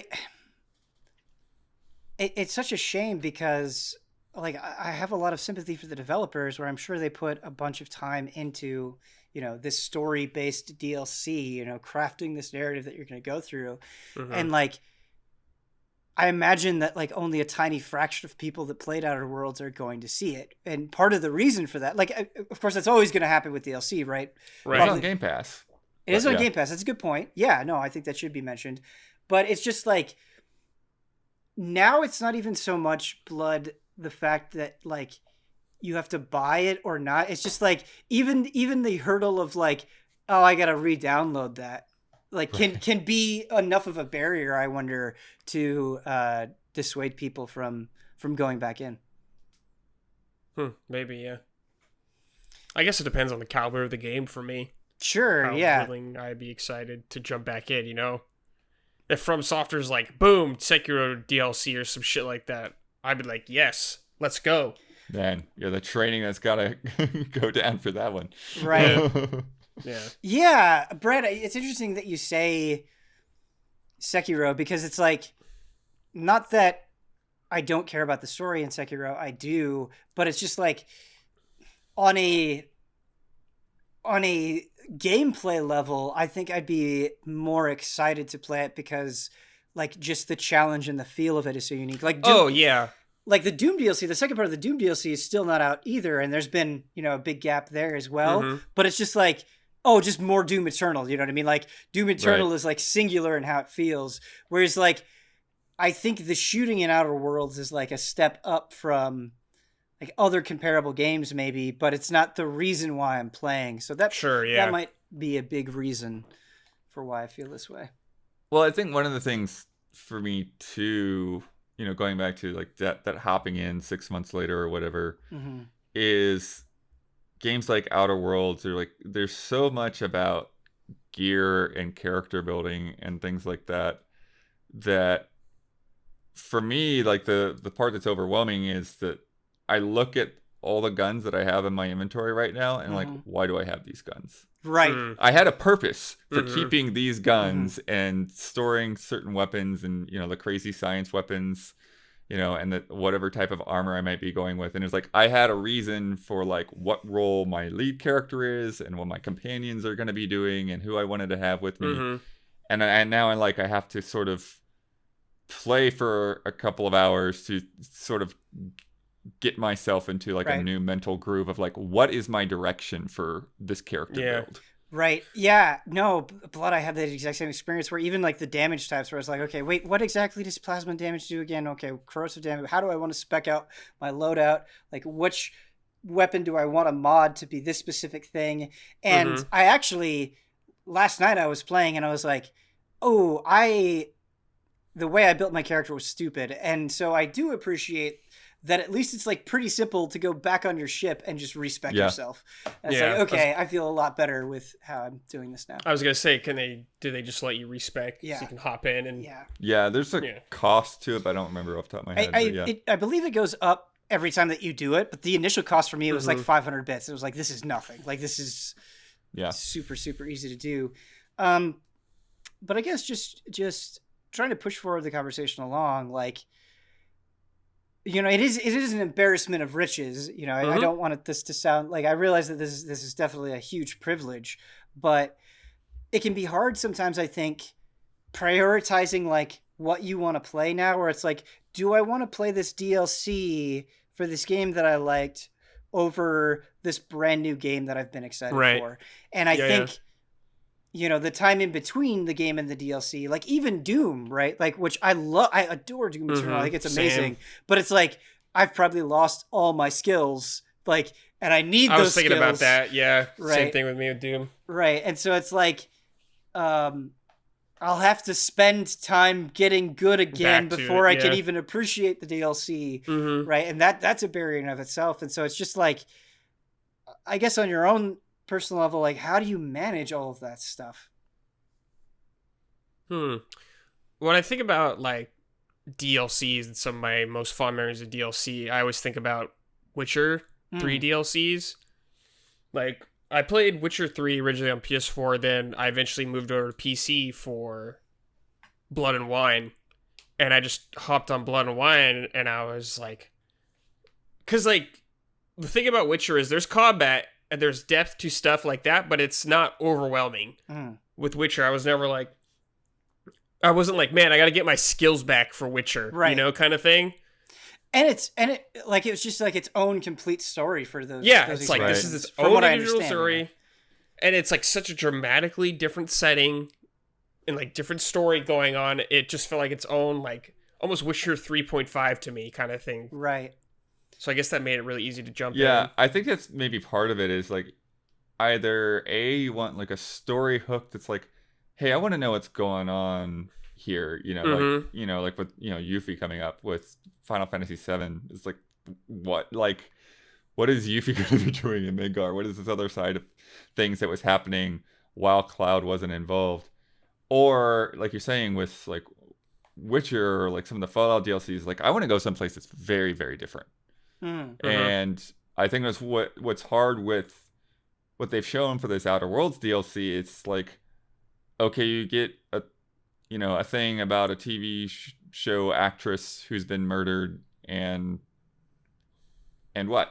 It's like, right. What is it that's supposed to pull me in here? Because I've investigated plenty of murders in different scenarios in the Outer Worlds, but there's nothing like immediately there that feels like this is very different from any place that I've been in this universe so far. Do you think timing would help that feeling at all, Blood? Like, let's say, like, Outer Worlds came out, and then like a month or two later, the first DLC came out, and then a month or two later, the second DLC came out, where it's like, even if it was like more of the same, do you think the close proximity would make it easier to do that stuff? Yeah, I think so in a way. But yeah, but at the same time, it's like I do want them to hook me in somehow, and I don't feel like that teaser was really necessarily doing that. Sure. I don't know like what like, am I gonna get a cool new weapon? Am I gonna like what? What's the hook? It's and I think maybe part of the issue is that it's like there's a teaser and then it's out. It's like, and I'm sure that maybe they'll have like another gameplay trailer, by the time this podcast even goes up. But it's just a weird thing to like, what am I even getting into? Like, no, I think you're right, because I've been thinking about this question purely from a timing perspective, and I do think that matters. But the hook is so important, and you talked about like going different places in Fall DLC, and Brad, you talked about Witcher being very complete stories, and I think about like Shivering Isles for Oblivion, and like why that DLC sticks out so much to me is because like, it's dealing with this absolutely batshit insane character in kind of like this bizarre Alice in Wonderland world. Like it's just so wild and crazy that it really sticks out to me. And you're right, I do think you need that. Like if this character that had been murdered was somebody that I'd crossed paths with somewhere in the main game, then like, okay, maybe I'd be like, okay, like what happened? Who did this? Right, and but you kind of know just, of them, but you don't have that connection. Yeah. That's a good point. For sure. Yeah. Bennett, in terms of timing, I think if like it depends on the tier of the game for me. Like if it's like the highest tier for me, or something like a From Software game or DLC like that, like time gap does not really matter to me as much. Right. But if we're talking like a mid-tier game, like that I like, but I don't like necessarily think about all the time and stuff like that, yes, timing can matter in that sense. Where it's like, like you're saying, do I want to go back and kind of go through the motions of learning this again? Or do I not even care about like visiting that world now because it's been so long? Right. Right. And then you have the other thing as well, like that can be its own obstacle where like you're like, oh, I know this game that I've wanted to play for a while is getting DLC in like a month. Maybe I should just wait for that DLC to come out, or I should like wait for the complete edition. Like there's so many factors that can can go into it. Yeah. Do you think there's like a perfect time, like a perfect, I feel a little slimy using this word, but like a perfect roadmap for DLC that works really well for you? It depends, I guess, on how substantial the DLC is. Do you know what I mean? Like, it's like a couple hours, or if it's several hours. I think like a month and a half or 2 months after the game comes out is a good time. Yeah. Yeah. Yeah, because you want to have time for people to complete it and to kind of step away from it and then feel like, oh, okay, there's a good reason to come back. Yeah, because sometimes without you it need a being break. so long that you just don't know what's happening. Yeah. Sometimes you definitely need a break, Brett, because like I think about Hyrule Warriors Age of Calamity, and like by the time I wrapped up that story, I'm like, I'm good for right now. Like I want to play the DLC, but I don't. If like the DLC was right here, right now, I don't know that I would do it. Like I need a little pause. If I played Witcher 3 and tried to play all the DLCs for like my first time, I would probably get burnt out. Yeah. Yeah, it is. But those DLCs were like the length of another game. I know. Like Blood and Wine was there was so much in that game. Yeah. Did you ever have a cat laying on your lap and then it just randomly decides to dig its nails into your skin? Oh man. That cats just being cats, man. That's brutal. All right. Are we ready for some emails? Yeah. It's funny, Blood, because this will be kind of going back to our PSA segment, but a little bit more specific. This comes in from Jared. He says, "Hello, allies. I wanted to ask you what really grinds your gears in the video game industry. That is to say, what trends, business practices, companies, small obscure feature in a video game product, such as a console, do you really, really hate, and why? For me, I've been increasingly annoyed with Nintendo's price gouging of old games, and Skyward Sword HD was the most recent example of this. The base game is $19.99 on the Wii U eShop. I also sort of hate the limited availability of all of with the whole 3D All-Stars game, which seems ripped right out of the Disney playbook. But I digress. What are your biggest pet peeves in the video game industry? What really grinds your gears? Would love to hear examples." Well, just to kind of bounce off of what they were saying, the limited availability thing's annoying. Yeah, I hate that. Like I'm used to Nintendo's philosophy and continuing to charge games, charge full price for games that people are going to pay full price for. Like it doesn't seem like much incentive for them not to. But yeah, the limited availability is annoying because like I'm sure there will be a point when I want to play those Mario 3D games on my Switch, but like right now I don't feel like I really need to throw that money at it, except for the fact that, well, at the end of the month it's going to go away, so should I spend money that I really don't feel like I need to spend, that I'm not going to pick these games up right now? Right. It just seems silly and pointless. I'm just like still waiting to see if they're going to do something else, but it feels like nah, they're not. It's just gonna evaporate. But yeah, I'll try to think if there's something else. I've got weird ones. I don't know if this is like necessarily a new console issue or just my smart TV issue, but like there will be times where I'll turn on the TV and my Xbox, and I'm sure I can change this in the settings, and I just haven't figured it out. Your Xbox will turn on my automatically? My Xbox will like turn on, or my PlayStation 5 will turn on when I turn on the TV, or it will turn off when I turn off the TV, and like I just don't like that. Just don't like it. I'm sure I could probably figure it out and have it yet. But this is a very Ben Moore specific problem. But I feel like sometimes buying, like when you want to buy multiple items on a digital storefront, it's like kind of like if you want to buy one thing, it's like really easy. It's just like, okay, I put it in my cart, I go through the checkout. But I feel like sometimes when you want to buy multiple things, it's like, okay, you put that thing in your cart. Now I have to go back, and where was that other thing that I wanted? Like, I wish it was just faster sometimes to like multi-select things and like put them in your cart so you check out. Oh, well, somebody was pointing out that like demos being so impossible to find, it's Sure, like, sometimes demos are, yeah. yeah, actually and, have and a lot of an things email like about that, with like redeeming codes, since we, obviously I go through a lot of codes. Right. And it's like, where is this thing buried? Like, why is it so hard for me to just like download the thing that I own right now? Mm-hmm. And I feel like Switch and Xbox codes are really long, but Sony codes are like much more manageable. Right. 12 characters. Yeah, I feel like with Microsoft, they were at least trying to like make it so you could do QR or something. Mm-hmm.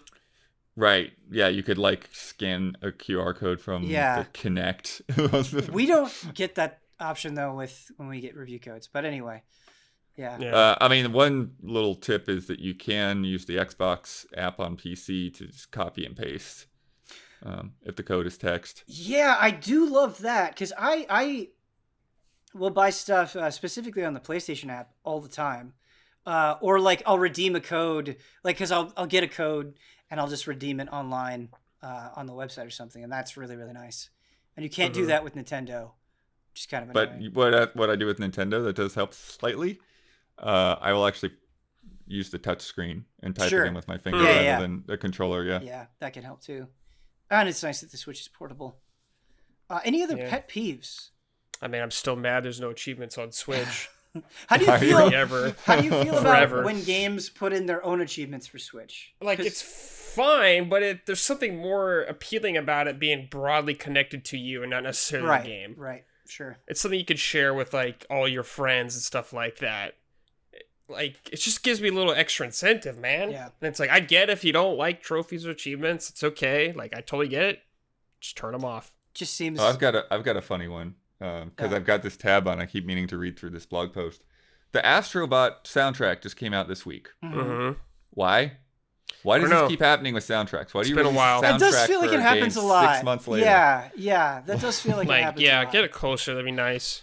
There's so and it's just it's so strange, and like I know that in some cases like they're just they're jamming to get the game done, and so that's a whole other process of editing those tracks and putting a soundtrack together. But it just feels like at some level like some of that work could have been done ahead of time, and it could be ready when the game comes out. But I don't know. It's a weird thing. It's an annoyance for sure. I have one for mobile games, and like, of course, there's a bazillion things that you could say for mobile games. But one that especially bothers me is when like they'll let you get like a reward or like currency or whatever, but first you have to watch an ad. That's like when I feel like the most like a hamster on a wheel, or it's like, that is like, oh, okay, watch, peasant. I'll watch for the 30 seconds. I'll see it count down, and then I get the little thing. That's, come on, man. Like it's not even like, I don't know. Some people are more affected by those things than others, but I do. I just feel like a little lab rat when that sort of thing comes up. Yeah, I don't think this bothers a lot of other people, but it still annoys me when I boot up a Ubisoft game and I pay, full price for it, and they just got this in-game shop with all these fucking armor sets. Yeah. Totally. I'm just like, dude, there's so many. Yeah, just let me earn them. Well, and the privacy notices that have gotten like 30 pages long on some games. Well, yes. The privacy notices, yes, but when you can't like fast forward to the end, or like the scroll is too slow or something, like that's when it's awful. Not that probably happens a lot. This is like a smattering, like on PC when a game is like not alt tab friendly for whatever reason. Oh my god, it drives me crazy. That is unacceptable. This is unacceptable. Or like borderless windows doesn't work well. Or anything like that. If they don't have borderless window at all. What else? Oh, this annoys me when like most of your series is easy to get a hold of except for like 1 or 2 games. Mm-hmm. That just bothers me. Right? Yeah. Like, I hate that.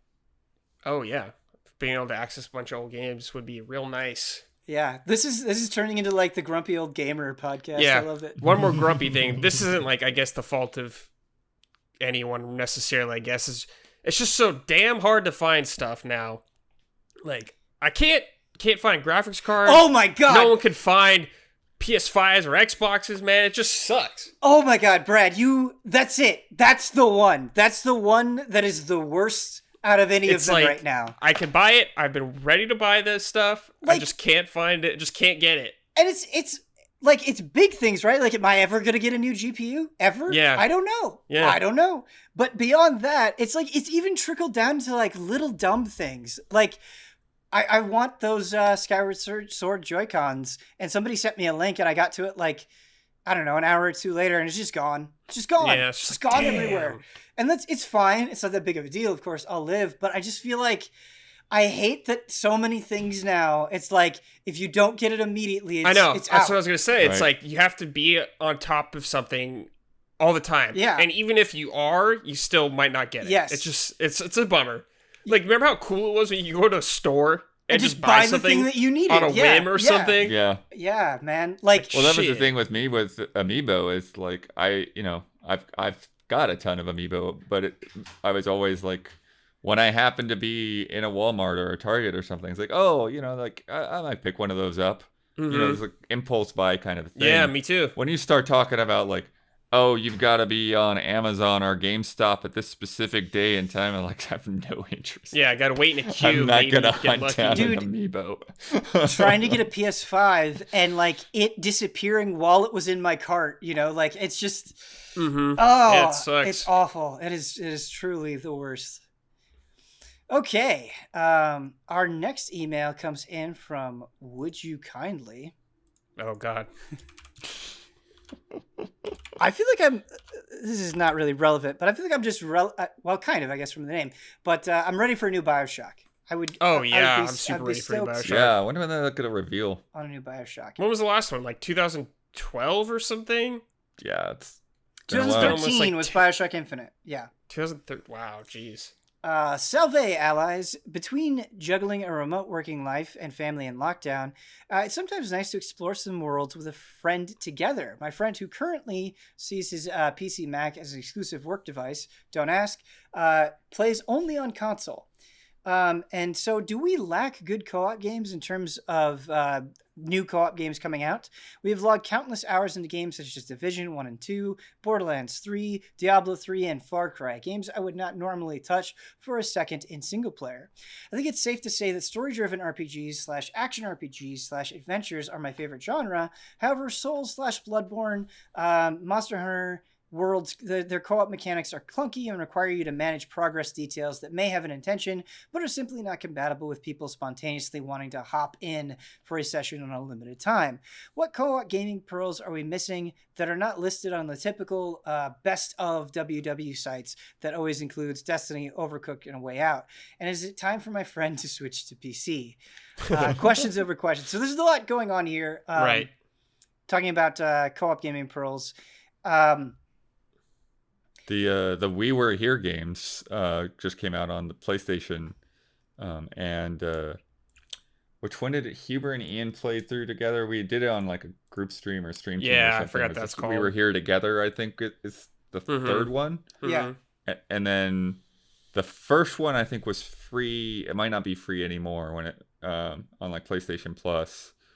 And then the other two came out after that, and then now they just announced another one that's like We Were Here Forever or something like that coming out later this year. So those are more puzzle-ish, myst-ish type games, but they require you to work together and chat to say like, I see this in this room. What's in your room? Okay, I'll hand this thing up to you through this tube or whatever kind of thing. What's in your wallet? I would say Streets of Rage 4. Yeah. It's really fun. It's not super long, but it's really fun to go through. Yeah. Mm-hmm. And Resident Evil 5 is also really fun. Oh my God, yes. I can't sing the praises of Earth Defense Force enough. Mm-hmm. Like, just a glorious B tier game, or like Z tier, depending on how you look at it. But they're super, super fun, and kind of what you were talking about, I think, with Souls and Bloodborne and Monster Hunter World. You just play, like you just get that rocket launcher and you blow up those bugs. There's very little to think about. Mm-hmm. And super, super fun. I actually think they're on sale right now on Steam. So there you go. Well, maybe not by the Console time only you... for now. They said. Yeah, but Yeah. if his friend won't play on PC, then Yeah. But I think also yeah, you can get him. kind of like I was talking about with Diablo 3, do you think there are fewer and fewer like co-op games where you can't just like jump in with a friend? Do you think we need more of those? Because like, man, Final Fantasy 14 or like Path of Exile or a lot of these things, not that they aren't great games, but it can huge, be. Yeah. Sackboy was good for that. Yeah, Sackboy was good hey, for there that, you yeah. go. There you go. That's a good one. I played through Minecraft Dungeons, and you can kind of just hop into that game. Yeah, that's pretty chill. That's true. That's very, very true. I forgot that Minecraft Dungeons was a thing. Mm-hmm. And we mentioned Grounded earlier on Xbox early Just do access. stuff together in that, yeah. Cool. I think No Man's Sky you can do stuff together. I'm not sure. I've never played. Yeah, it, but I think you that can. stuff for sure. You also have that Teenage Mutant Ninja Turtles game coming out, Shredder's Coming out, Revenge. That'll be perfect. Hell co-op. yeah. I don't know. Did they announce online co-op? I would assume that they have online co-op. I have no idea, but I sure hopefully hope it they has it. Yeah. But for real, play Resident Evil 5 with your friend. Yeah, Resident You'll Evil have 5. a damn good And time. like, There's PS4 versions of those too now. man, I've like dipped back into Gears, obviously, yeah. Yeah, Gears Gears, is very great good. pick. Yeah, Game Very, very Pass, good. baby. They're all on there. Played through a ton. Resident Evil 5 is one of those games where like every time I dip back into it, I have a great time. Like I have a blast. It's so fun Yeah. with a friend. Mhm. So much fun. All right. Our last email comes in from Alexander, who says, speaking of demos, are demos going extinct? Hello, Ben and Panel. I've recently discovered that PlayStation Store on PS5 doesn't have a demo section. Yeah, I was actually looking for it as well. The same is true for the web version of the PlayStation Store. With some URL manipulation, you can get a listing of PS4 demos, but I haven't found a way to do the same for PS5. Meanwhile, on Nintendo Switch, searching for demos is easy, but the UI doesn't show you which demos you've already downloaded and which ones are new. Really? I didn't know that. And since new entries don't necessarily appear at the top of the list, demos are sorted by a game's release date, not by demo's release date, it's easy to miss something you haven't played yet. For sure. And the Xbox Store does have a list of demos and clearly shows which demos you previously downloaded, but this list is buried deep in the store and it takes some time to find it. I can understand why Sony, Microsoft, and Nintendo don't prioritize browsing demos. These lists don't update regularly with new entries, so it's better to put attention to more popular categories. At the same time, such low visibility makes it hard to promote a game with a demo, which probably means that there will be even less demos in the future. Do you think we are seeing the last days of game demos, at least on consoles? I think we're seeing more demos now than we used to for a couple of years. It felt I like feel like there's an uptick in them as well. yeah, it feels like we hadn't had demos for a long time in the past generations. They kind of went away, but now they're kind of coming back. I feel like But on Switch specifically, because you had Project Yeah, Triangle, those ones that have Brave of the Secret of Default, Mana, 2. or no, not Secret of Mana. Trials of Mana had one, yeah. yeah. Yes, Trials of Mana had one. Monster Hunter had demos. I think kind of the crux of this problem, though, is like, I think defining demo is a lot looser than it used to be in the olden days, where it was like you basically had, more or less, especially on consoles, final product and demo. But now it's like, now you've got beta or, like demo or free weekend. And so I think it's just like you have so many more categories that it's hard, I think, encompassing all of them in a way that makes sense. Yeah, I think betas essentially are that. Demos now, yeah. But there's just such a limited time. Like, what Back for Blood, that alpha was like one weekend, right? Yeah. Right. Yeah. But I think kind of what he's getting at, though, is sort of this, the browsability of it, right? Right. I feel like what's sort of happened that's changed is, in the past with like PlayStation Magazine or something, you would get that demo disc and you wouldn't know what would be on there, and you just would just sort of scan through things, or you play things you'd never heard of before because you had the disc, and there's not really an equivalent like that to that on the shops. It's more of, okay, well, we're going to put a demo out there because we know that you're interested in this game, and so people are going to look for the game and they'll be able to download the demo from the game page, right? Rather than people are going to look for demos of things they might not have any idea about, which is funny because like you would think that would be one of the the markets for demos, but Mm-hmm. maybe it doesn't pan out in terms of statistics.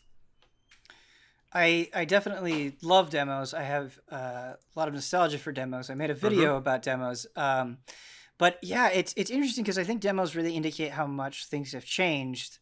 And I actually do think the browsability of some of these stores is an issue, like you were talking about Blood. Yeah. But also, I think like in terms of how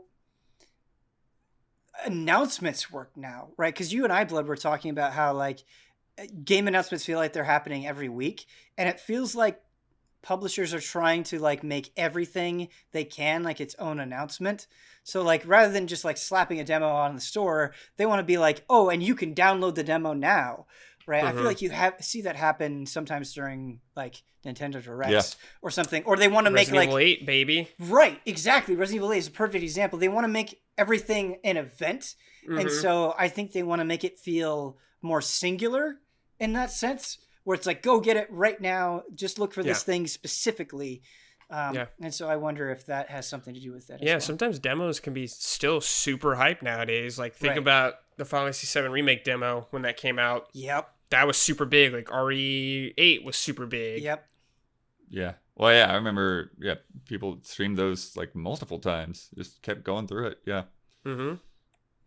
Man. But I think it is partly, like you're saying, Ben, about like how things are marketed differently is it's like, like you'll have this presentation and this trailer and the demo, like there's all kind of, there's a plan, there's a sync to it. Whereas, back in the day, like that demo was like you had screenshots and a paragraph. Yeah, that's about it. And a demo. Yeah, now and maybe you couldn't get in the magazine. Maybe it was easier to get on the demo disc than it was to get somebody to write about your game.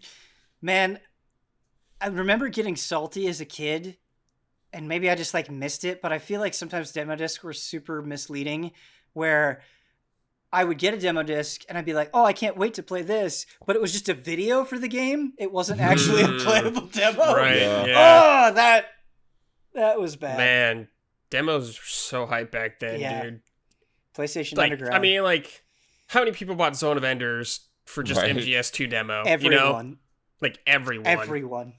Nothing against Zone of Enders. I love when they're Enders, smart course, about it, though. Like, when they put Final Fantasy 12 on the Dragon Quest 8. Oh, my God, yes. Yeah. Yes, expose people to Dragon Quest 8, at least. That got me into Dragon Quest. Yeah. Yeah, that Final Fantasy 12 demo was super like, hype. dude, the Devil May Cry demo with Code Veronica. Mm-hmm. It's just like, oh, baby. Yeah. Oh, and I mean, like, Halo 3 beta with Crackdown, right? Oh, my God, yeah. Yeah. Like, maybe responsible single-handedly for Crackdown's success. Yeah. In a way. Oh, this has been a fun episode of Frame Trap. Thank you so much to Daniel Bloodworth and Bradley Ellis. If you would like to send in an email to Frame Trap, the email address is askeasyallies@gmail.com. One more time, that is askeasyallies@gmail.com. Also be in the description. And please, if you like us and want to support us and want to keep seeing more of this sort of thing, go to patreon.com/easyallies, where you can support us and find out more about what we do. We don't just do podcasts. We do original shows like Gen That Was. We've got some new ones coming up, or I guess new entries and old ones coming up, more specifically. And yeah, you can just find out all the goings on that we have there. Thank you all so much for watching. Until next time.